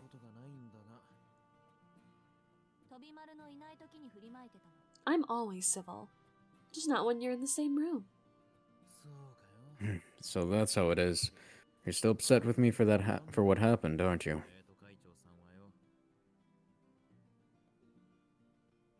There was only one thing that Tobimaru could be talking about. The incident that occurred in the student council room this past summer. Huh? Isn't that incident history at this point? Instant? What? Never mind. Oh, I read it wrong. It's fine. It's ancient history, that's all that matters. I know how to read. I'm in college. Don't you think you should stop wasting brain power on this? I mean, you've got so few brain cells to work with as is. As the conversation wore on, Aoko's murderous aura began to fade, and her sharp gaze gave way to a calmer demeanor rarely seen from her. It was quite possible that nobody besides Tobimaru had ever seen this side of her school before. Oh, thanks for the concern, psych. And for the record, it's not like I want to relive it either. It's just, when Sonoji was being an idiot earlier, it kind of reminded me of how it went down. Come to think of it, this is the room it happened in. Despite his ranting, his face betrayed a touch of nostalgia. Aoko, on the other hand, was scowling. Hold on. You didn't tell him what happened, did you? Sure did. At least, you mocked my candidacy for president and told me my face had sidekick written all over it. And the part where I took the bait and tried my damnedest to punch you for it. Aoko let out a sigh, as if relieved that Tomimaru had told Soujyuro had not told Soujyuro the rest of the story. Even she wasn't sure why. I'll admit, that was quite a punch though. It was enough to make me react on reflex. Did I really say that, by the way? You sure did. Not only that, after I was taken to the infirmary, you had the balls to tell me you didn't did me a favor by forcing me to be your number 2. Since that day, Tomimaru has served as the vice president to the people who'd usurped the role, to the person who usurped the role from him. It's fine though. The president's chair doesn't suit me anyway. I feel much more at home as the vice president. Your job would probably turn me into my dad.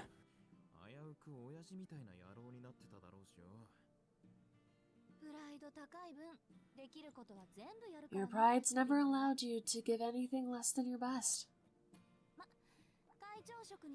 You might be a little too comfortable in the student council, though.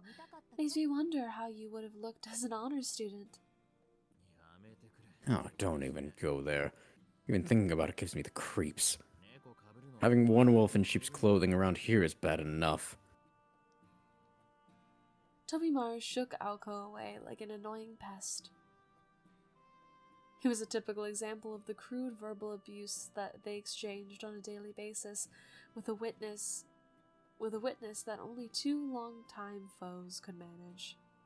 A wittiness. I don't know how to fucking read. So, why did you tell him? Tell who what? Why did you tell him what happened between you and me? Oh, that. I was just trying to put a stop to the nonsense he was spewing and... He stopped himself before he said any more. He knew better than to let slip the fact that Soujyuro had a thing for Aoko. Everyone knew guys didn't sell each other out like that, even if it was all, in truth, a misunderstanding. Guy's a bro. These bored, stupid idiots. You know what? Guy's a bro. Fair enough. He do be broing. Anyway, what the hell was that before, Ozaki? That's some grudge you've got against Soujyuro. I'm not some princess who goes around holding grudges for something that happened over a week ago, you know. He wanted to retort that she was more like a queen than a princess. But he'd come to know her too well over the past 2 years to dig himself into a hole like that. Okay. So, why'd you pick a fight with him? I mean, he does throw you off when you attack him, or when you talk to him, but there's not an evil bone in his body. Of course, I think all of his bones are made out of swords.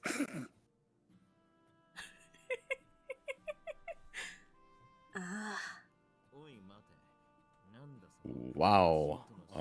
Why are you looking at me like you just stepped in a turd? Oh, no reason. Hearing you say that, I was just thinking that I've never met such a despicable person in my life. Well, whatever. So he's a good guy. That makes him the perfect person to pick a fight with. If nobody else would do it, the job falls to me, right? No, it doesn't. Fun fact. She said casually, having regained her composure. You just can't help yourself, huh? Tomimaru could not follow her reasoning at all.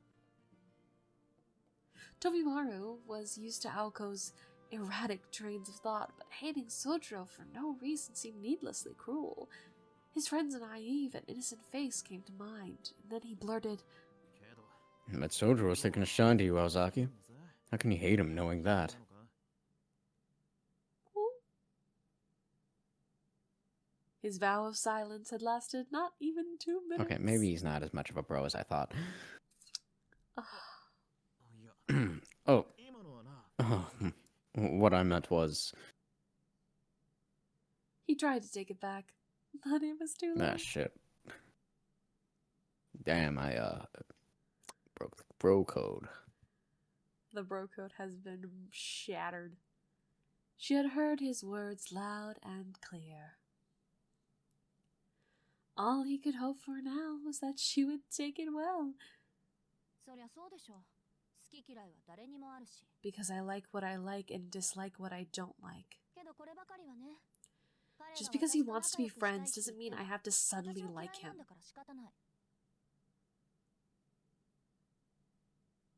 Stone cold Alco. Tobimaru found himself filled with indignation at how detached Alco was being. Don't you get it? This isn't just about friendship. I didn't mean he only likes you either. Believe me when I said that Hitonochi really has a thing for you. He shouted, his face the embodiment of sincerity. He's shattering the bro code right now. Yeah. Alco gave him a blank stare. It was the face of someone who had lost their wallet hours earlier and was only just realizing it now. The first instant of doubt that ushers the reality of the situation. But an instant is all it was. So what? She answered coolly, as if she had no idea what it should matter to her at all. So what? Were you born in hell? I'll assume you didn't hear me, and I'll say it again. Soujyuro... Tobimaru gave up any pretense of masculine solidarity and fired back hard. Don't bother. I couldn't care less. She ruthlessly cut him off.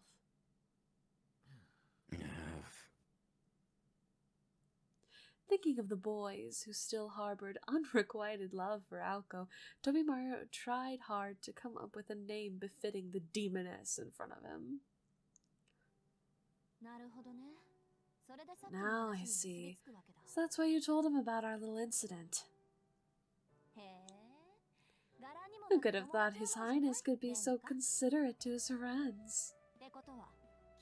I bet you also told him all the nasty rumors floating about me too, huh? She laughed as a fiendish smile adorned her face. Tobimaru repented to God, whoever and wherever he or she might be, for ever bringing up Alco's love life. You did the right thing, Tobimaru. Now be a good little vice president and tell me every single thing you told him. She was smiling, but Tobimaru wished she'd at least tried to hide the bloodlust. Just two things, really. The story you're most infamous for, and what happened in this room. In the room where it happened. Anyways, Alco nodded with satisfaction as she listened to Tobimaru's hesitant answer. Rumors like those can come in handy sometimes. You could use them to chase off annoying people. Just be careful about who you tell, okay? Had this been in writing, the chilly sweet tone of her words could have been signed with a heart. Whether angry or happy, Aozaki spoke in a disturbingly cute manner when she was in a heightened emotional state. Tobimaru took note of this new discovery, aware that it did nothing to get him out of this situation. Don't worry. I value my life, so I'll shut my mouth.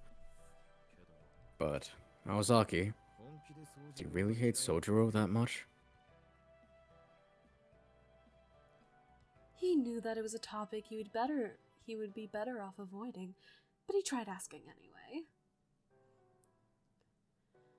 The bonds between men, at times, shine more beautifully than a pearl.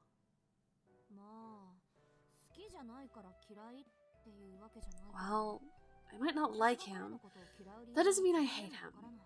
I'm not even sure I feel the way I do. Which is probably the problem. Perhaps the placent Tobimaru, Perhaps to place in Tobimaru, Aoko paused in contemplation before she answered. Giving it a moment without immediately blurting out a response meant that not even he could complain. I guess that makes sense. As much as emotional arguments can make sense, there's nothing I can do if neither of you understand why you feel the way you do. By the way, I just realized I popped popcorn to watch the movie with, and then I didn't eat any of the popcorn, so it's just sitting next to me on my side desk. So I'll have to eat that later. Thinking that would be the end of it, Tobimaru looked up towards the ceiling and slightly apologized to Soujyuro. However, his final sentence appeared to have piqued Aoko's interest. Wait, what do you mean by that? Her fake cheer had vanished. Failing to pick up on this, Tobimaru answered nonchalantly. Oh, nothing. It's just that Soujyuro also said he wasn't exactly sure why he liked you, or more like, there was no particular reason for how he felt, I think. Tobimaru was still in disbelief that Soujyuro had been charmed by Aoko's appearance, so he purposely left that part out. He said he likes me. For no reason.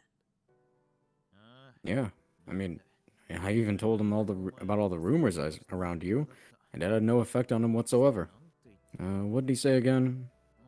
Oh, right. He was going on about how genuine your concern for him was, and how it really helped him. It's almost too mushy for me to repeat out loud.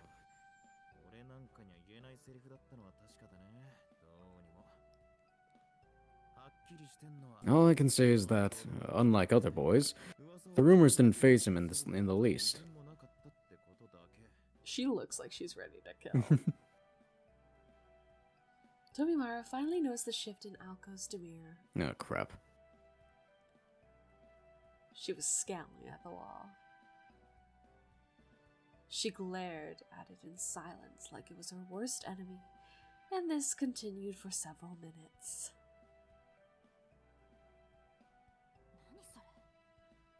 What the hell is that? Why can I shake the feeling that I've heard all this before somewhere? So great was her ire that the gnashing of her teeth was audible. I'm just going to stand over here then. The irritation seethed in her, reached the point that Aoko forgot Tobimaru was even in the room. Yep.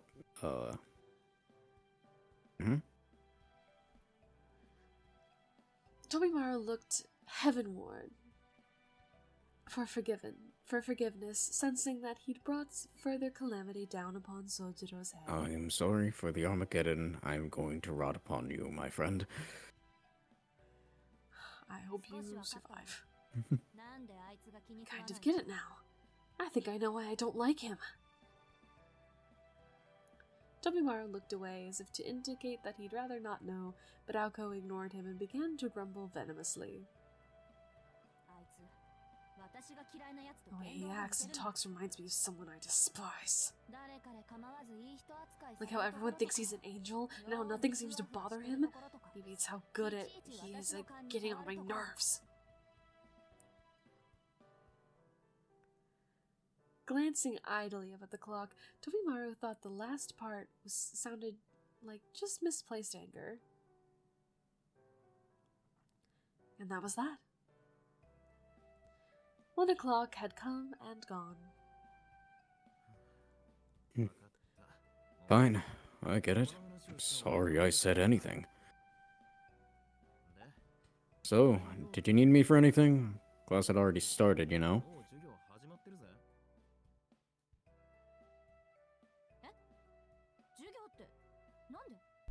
Huh?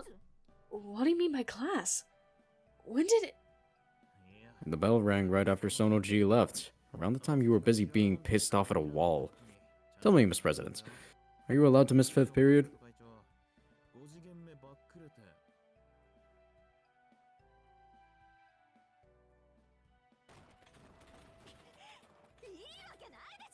Of course I'm not! Why didn't you say something? She looked like she was on the verge of tears as she shouted and pulled on his necktie. Tobimaru raised his hands in mock surrender, a gesture reserved only for the true victor. LMAO. Got him. Get wrecked. Get wrecked. Easy dub. Consider this revenge for saying I was worse than a mosquito. Hopefully you have learned your lesson, O hellish demon who feasts upon the hearts of men. You're so petty, you know that? You're supposed to repay insults with insults, you coward! She tightened his necktie around his neck with a yank. The vice president smiled a thuggish grin, as if her reaction made his victory that much sweeter. It's no secret you're heading to remedial classics. And I don't have to tell you who teaches Class A during 5th period. Old bad Soujyuro is going to have your head. Soujyuro had one of the longest 10 years at the school, so it was only natural she would be in charge of teaching the classics. Now, this is where you stop yanking on my tie and haul last year's classroom. I won't even try to stop you. Am I not merciful? Damn it! Damn it all! I can't believe you of all people pulled one over on me! I'd just die already! She toked him even harder with his necktie.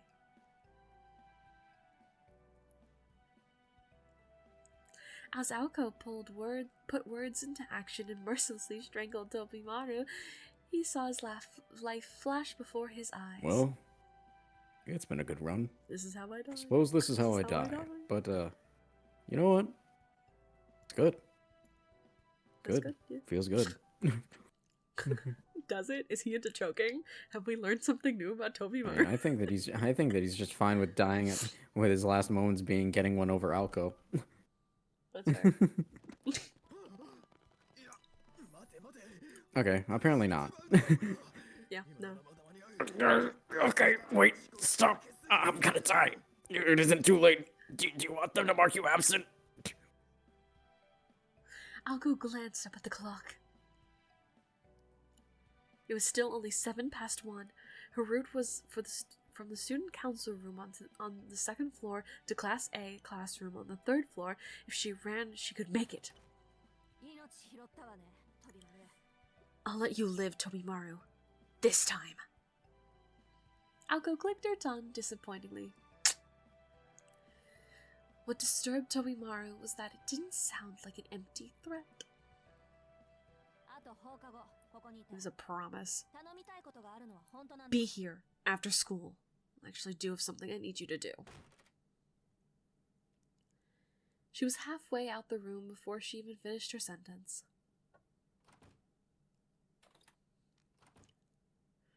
Finally, all alone, Tobimaru closed the open door, locked it, and slumped into a chair.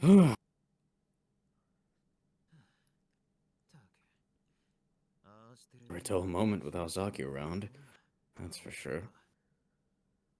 But hey, I got a dub over her, so you know, good day. Hey, that's one dub. Good day.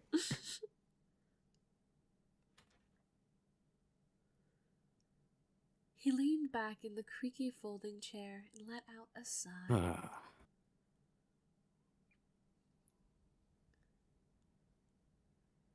The weather outside was beautiful, but the sunlight waned early in the into the winter.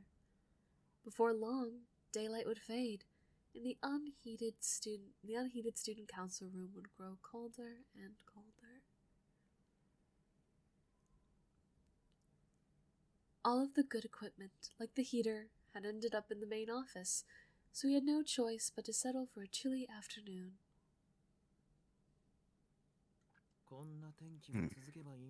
If only this weather could last. Shame the forecast predicted more clouds. After his somewhat suggestive monologue, Tobimaru's mind drifted. He idly wondered to himself whether Soujyuro was an overcast day or a clear day sort of guy, but no answers came.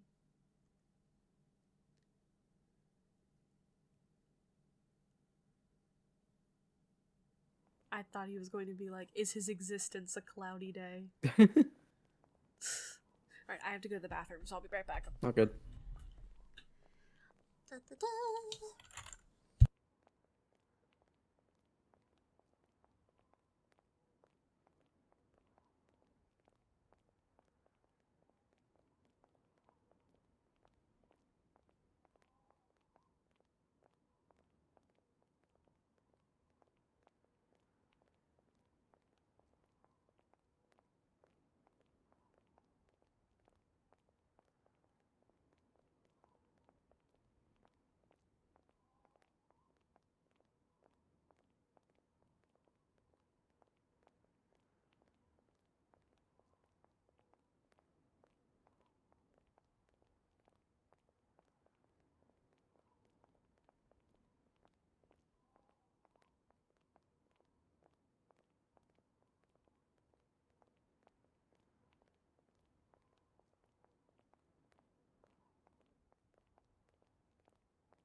I'm back. Welcome back. Okay. Do you need to go to bed at all?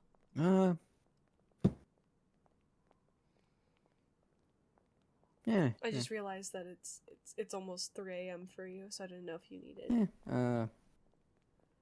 Maybe in a bit. Okay. Alrighty then. Cracks knuckles. The school day was over. Soujyuro headed straight to his job. You know, the incredible 7-Eleven. While the school had approved his job at the Chinese restaurant and the fish market in Misaki shopping district, there was other work he hadn't mentioned to them. Man works like literally everything. He on every street there's a place he works. You know Larry from The Amazing World of Gumball? I think so. That's Soujyuro. No, wait, I think I remember who it is. Yes, okay, yes, that's so true. It took me a second. It's been so long since I've seen The Amazing World of Gumball. Fair. And it was not because he knew that they would complain about him working too many, but too rather many. because of the Oh, too many working too many jobs. Okay, fair too enough. many jobs. But rather because of the illicit nature of one of the jobs in particular. What the fuck is he doing? Soujyuro? Is he a loan shark? Soujyuro? Soujyuro? Is Sojuro's a fixer, holy shit. Oh my god. Turns out he's a male escort. Just, no, Soujyuro, darling. He's a bartender. I don't think that'd be allowed. No.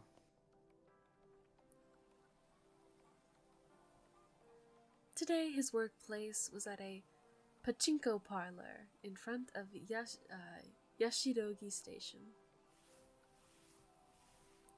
Soujyuro changed out of his school uniform and into a black faux tuxedo uniform that began cleaning the storefront. Well, I guess the pachinko parlor is the one that would be yeah, fair enough. down fun. Okay. But he gets to wear a suit. Yashirogi was the jewel of Misaki City, a busy place with a vast assortment of commercial centers and shopping arcades. Where there were people en masse, there were products made en masse. A romantic might describe it as a place of joy. A realist would note the free enterprise. And a cynic would point to all the garbage.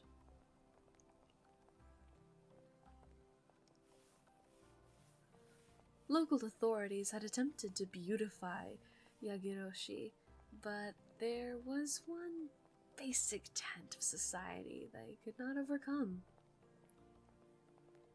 This establishment was the embodiment of that rule. Businesses such as this attracted the dregs of society, and as such, the front of the parlor had to be cleaned several times a day. Soujyuro stood outside in the winter cold, sweeping used up cigarette butts, picking up discarded filters, and tossing empty cans into the trash.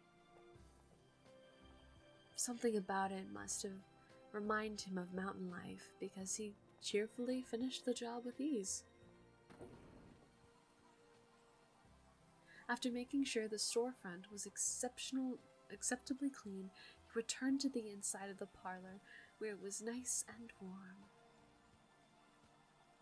Blinding lights, deafening sounds, and the oppressive odor of tobacco assaulted him as he passed through the parlor on his way to the office. Hey boss, I've finished cleaning outside. Good job. I've got something else for you. Could you check on the customer at machine 40 on the second floor for me? I have a hunch she might be cheating. His boss was a good-natured man who used to work a desk job. The reason he employed someone like Soujyuro, even though he was clearly a student, was not because he admired him for working his way through the school. It was because all the other employees were scary and intimidating, and he wanted at least one employee who was not. Fair enough, I guess. He looks like a little baby. Sir? I still haven't cleaned the toilets. It's fine. She's in the security camera's blind spot, so we have no way of confirming whether she's up to no good. I want you to go because you've got a sixth sense about these things. Go check on her, will you? Hearing that, Soujyuro put away his cleaning equipment and headed upstairs. I don't know if it would make you feel worse cleaning in a tuxedo or cooler cleaning in a tuxedo. Fair enough. What are your thoughts, Keith? Huh. You'd be someone who has to wear a tuxedo. Oh, yeah, at some that's point. fair.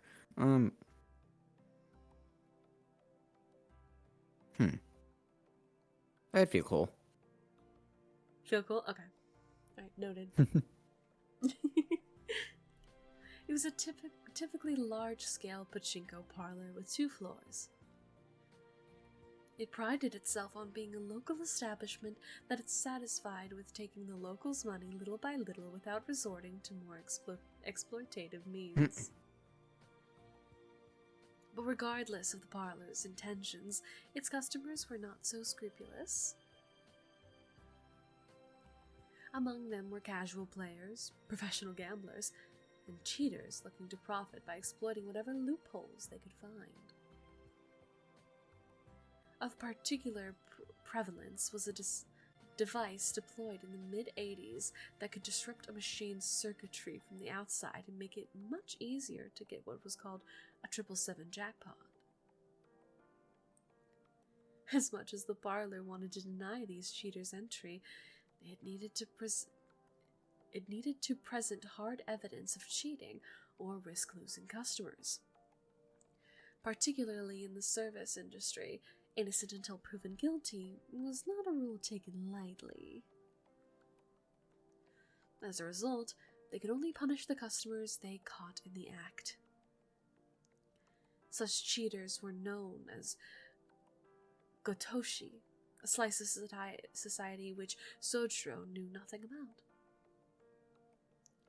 What he did know was that they were inconveniencing his employer and violating their rules. And he's a good boy. He could never let that happen. So he went upstairs. The radio and the game machines sounded on the second floor were quieter than the Cacophony. Than the cacophony downstairs. There were 100 game machines on the ground floor and over 80 on the second.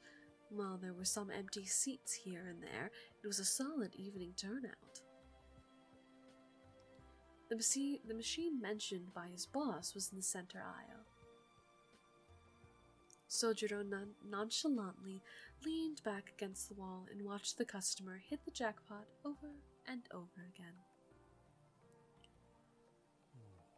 Oh, she has a character model? How Dang. low?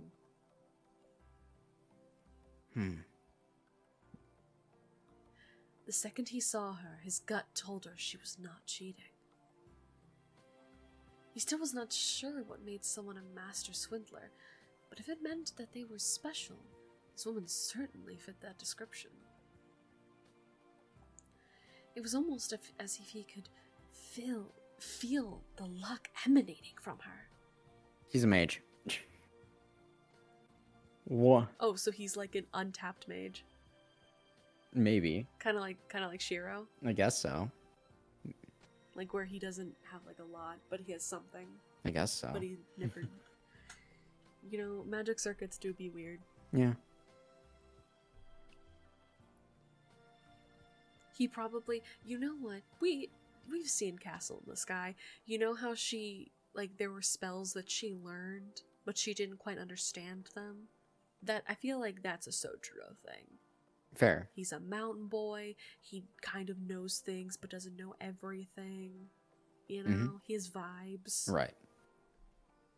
That's what we're getting from the boy.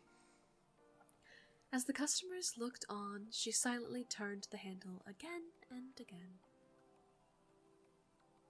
She appeared older than Soujyuro.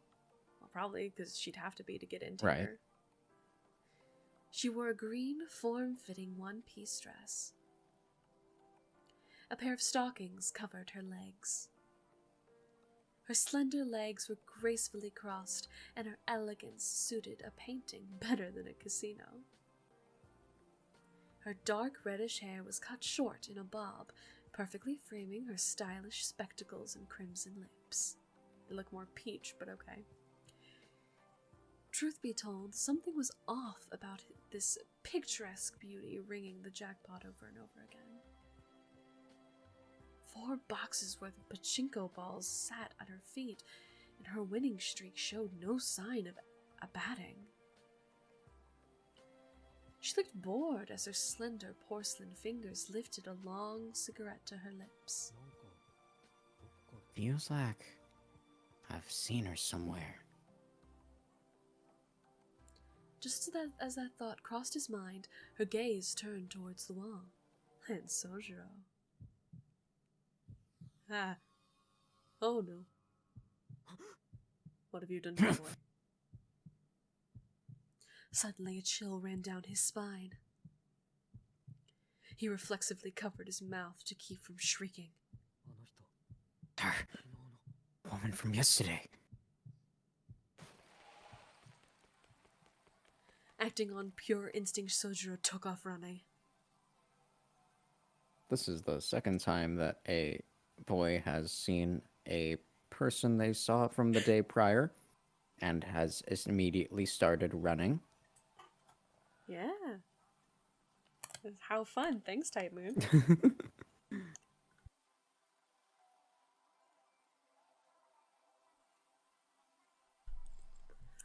He headed straight downstairs desperate to not be on the same floor as her. He would have run straight out the door, but for his obligation to his job.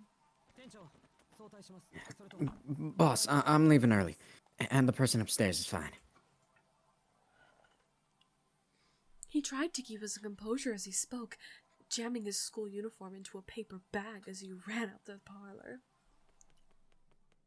So we don't know what he saw, but we just know that it has to do with this woman. Yes.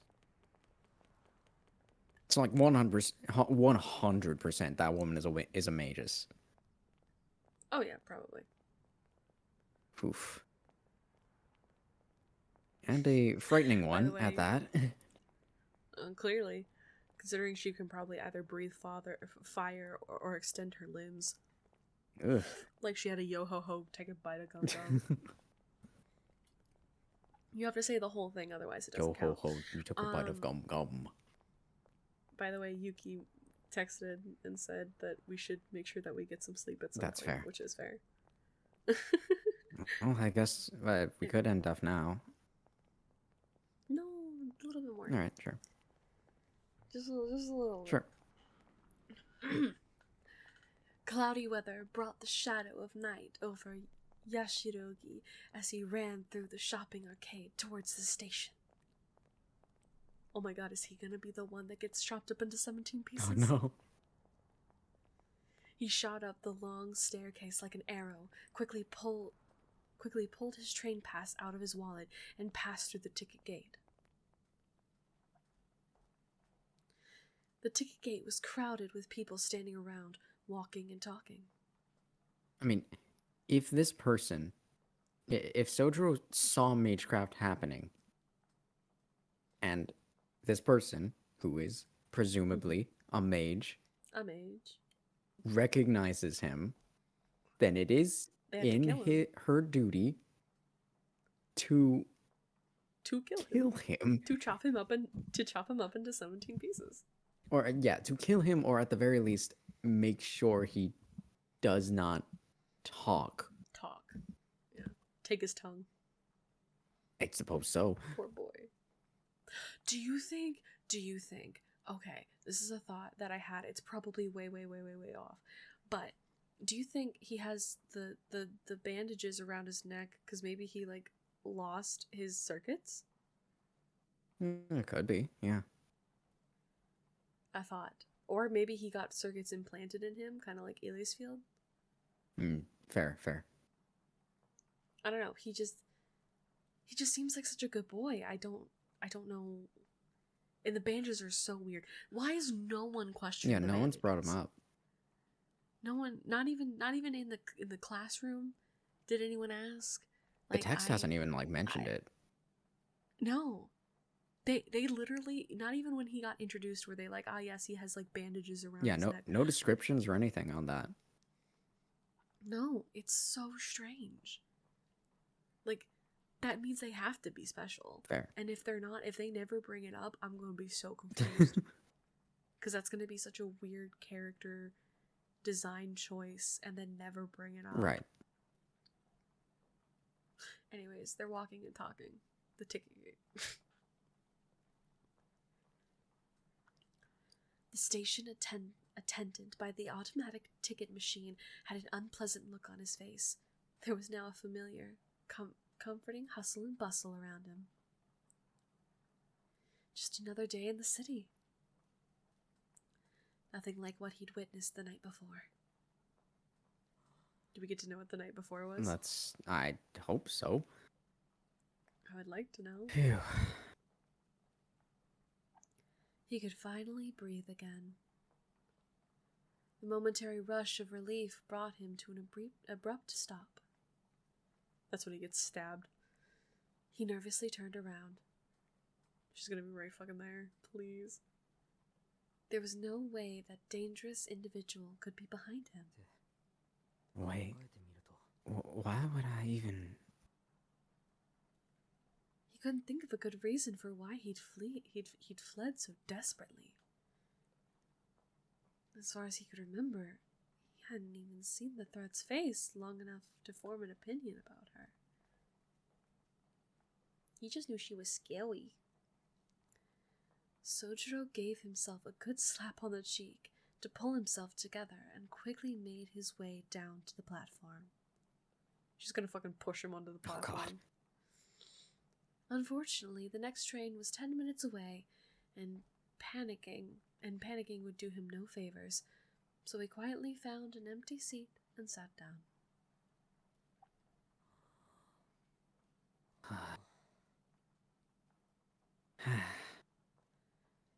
He took another deep breath. He was surrounded by people, waiting for the train, just like he was.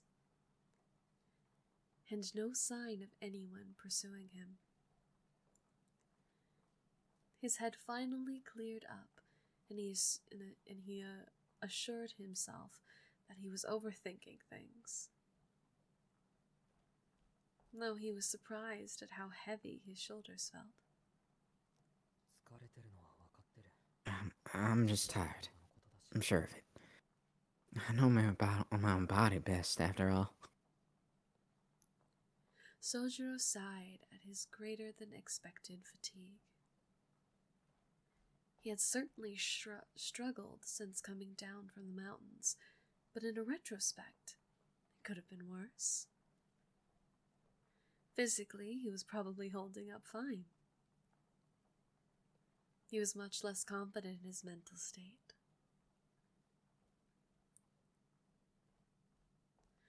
The city in the mountains could not have been more different. He had been slow to recognize the differences and adapt. Acclimation was simple enough. Humans were nothing if not adaptable. Even without any effort, one would learn to adjust over time. Recognizing the challenges had been the hard part. Actually, it's all been difficult. Beans. Soujyuro grumbled a complaint he'd never uttered before. To be honest, he was still afraid to wander around town. There were so many things city people took for granted that Soujyuro had yet to grasp. It was little wonder that this never-ending chain of surprises would wear on him. Oh. It isn't my body that's tired. That explained the hallucination. He muttered to himself, then shook his head. With which existences. What? That which exists. Okay. Yep. That which exists. Such was the way of all things. Tobimaru had called it a hallucination, but Soujyuro knew that what he saw was real.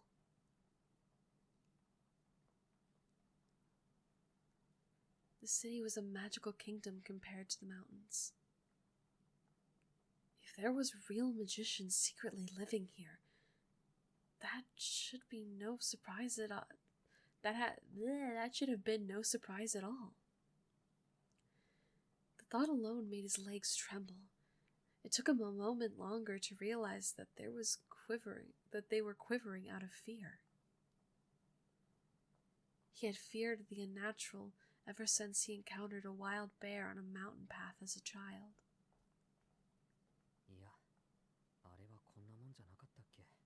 But this is nothing like that. I cried and screamed my head off back then. Soujyuro smiled a little as he recalled the traumatic childhood memory. Anyone would have fainted at the sudden appearance of a growling beast that towered over 6 feet tall. The monster in the movie that Soujyuro saw was not 2 days ago, was the equivalent of a cuddly stuffed animal when compared to the wild mountain creatures. He was reminded that he'd faced worse before, and his ordeal now was something he could endure. That's right. Problem now is what I heard someone say at the end. What's catch and eliminate supposed to mean? Oh. At face value, that meaning was obvious. But the implications was simply too frightening to contemplate seriously. Perhaps he had misheard the words, or perhaps the speaker had misspoke. The law of the city means someone will deal out punishment eventually.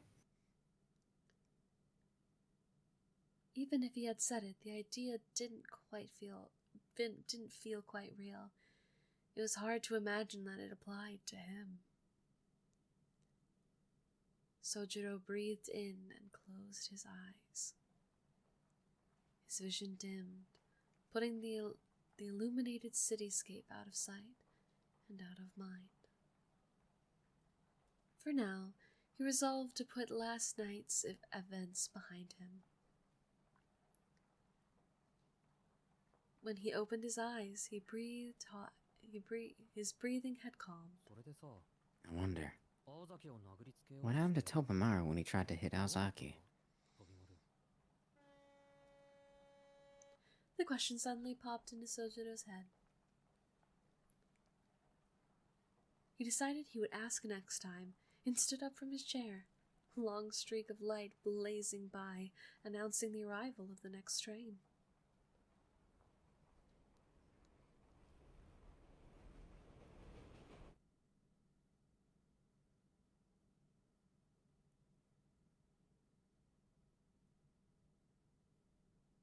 And that's where we can stop. Alright. Because it's a good stopping point, because it's like a new day. It's not, it's a nighttime time. So catch and eliminate is definitely for him, right? Yes. Oh boy. He's...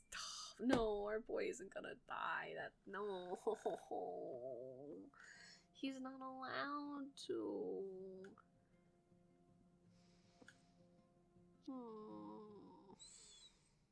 Oof. That's Save complete. I can't believe our boy might die. there's a And then he has to... Do you know what's funny? Why does always someone have to die and then get resurrected in these games? true. I mean, we don't know if he's going to die. But, like, Shiro died and got resurrected with an amulet.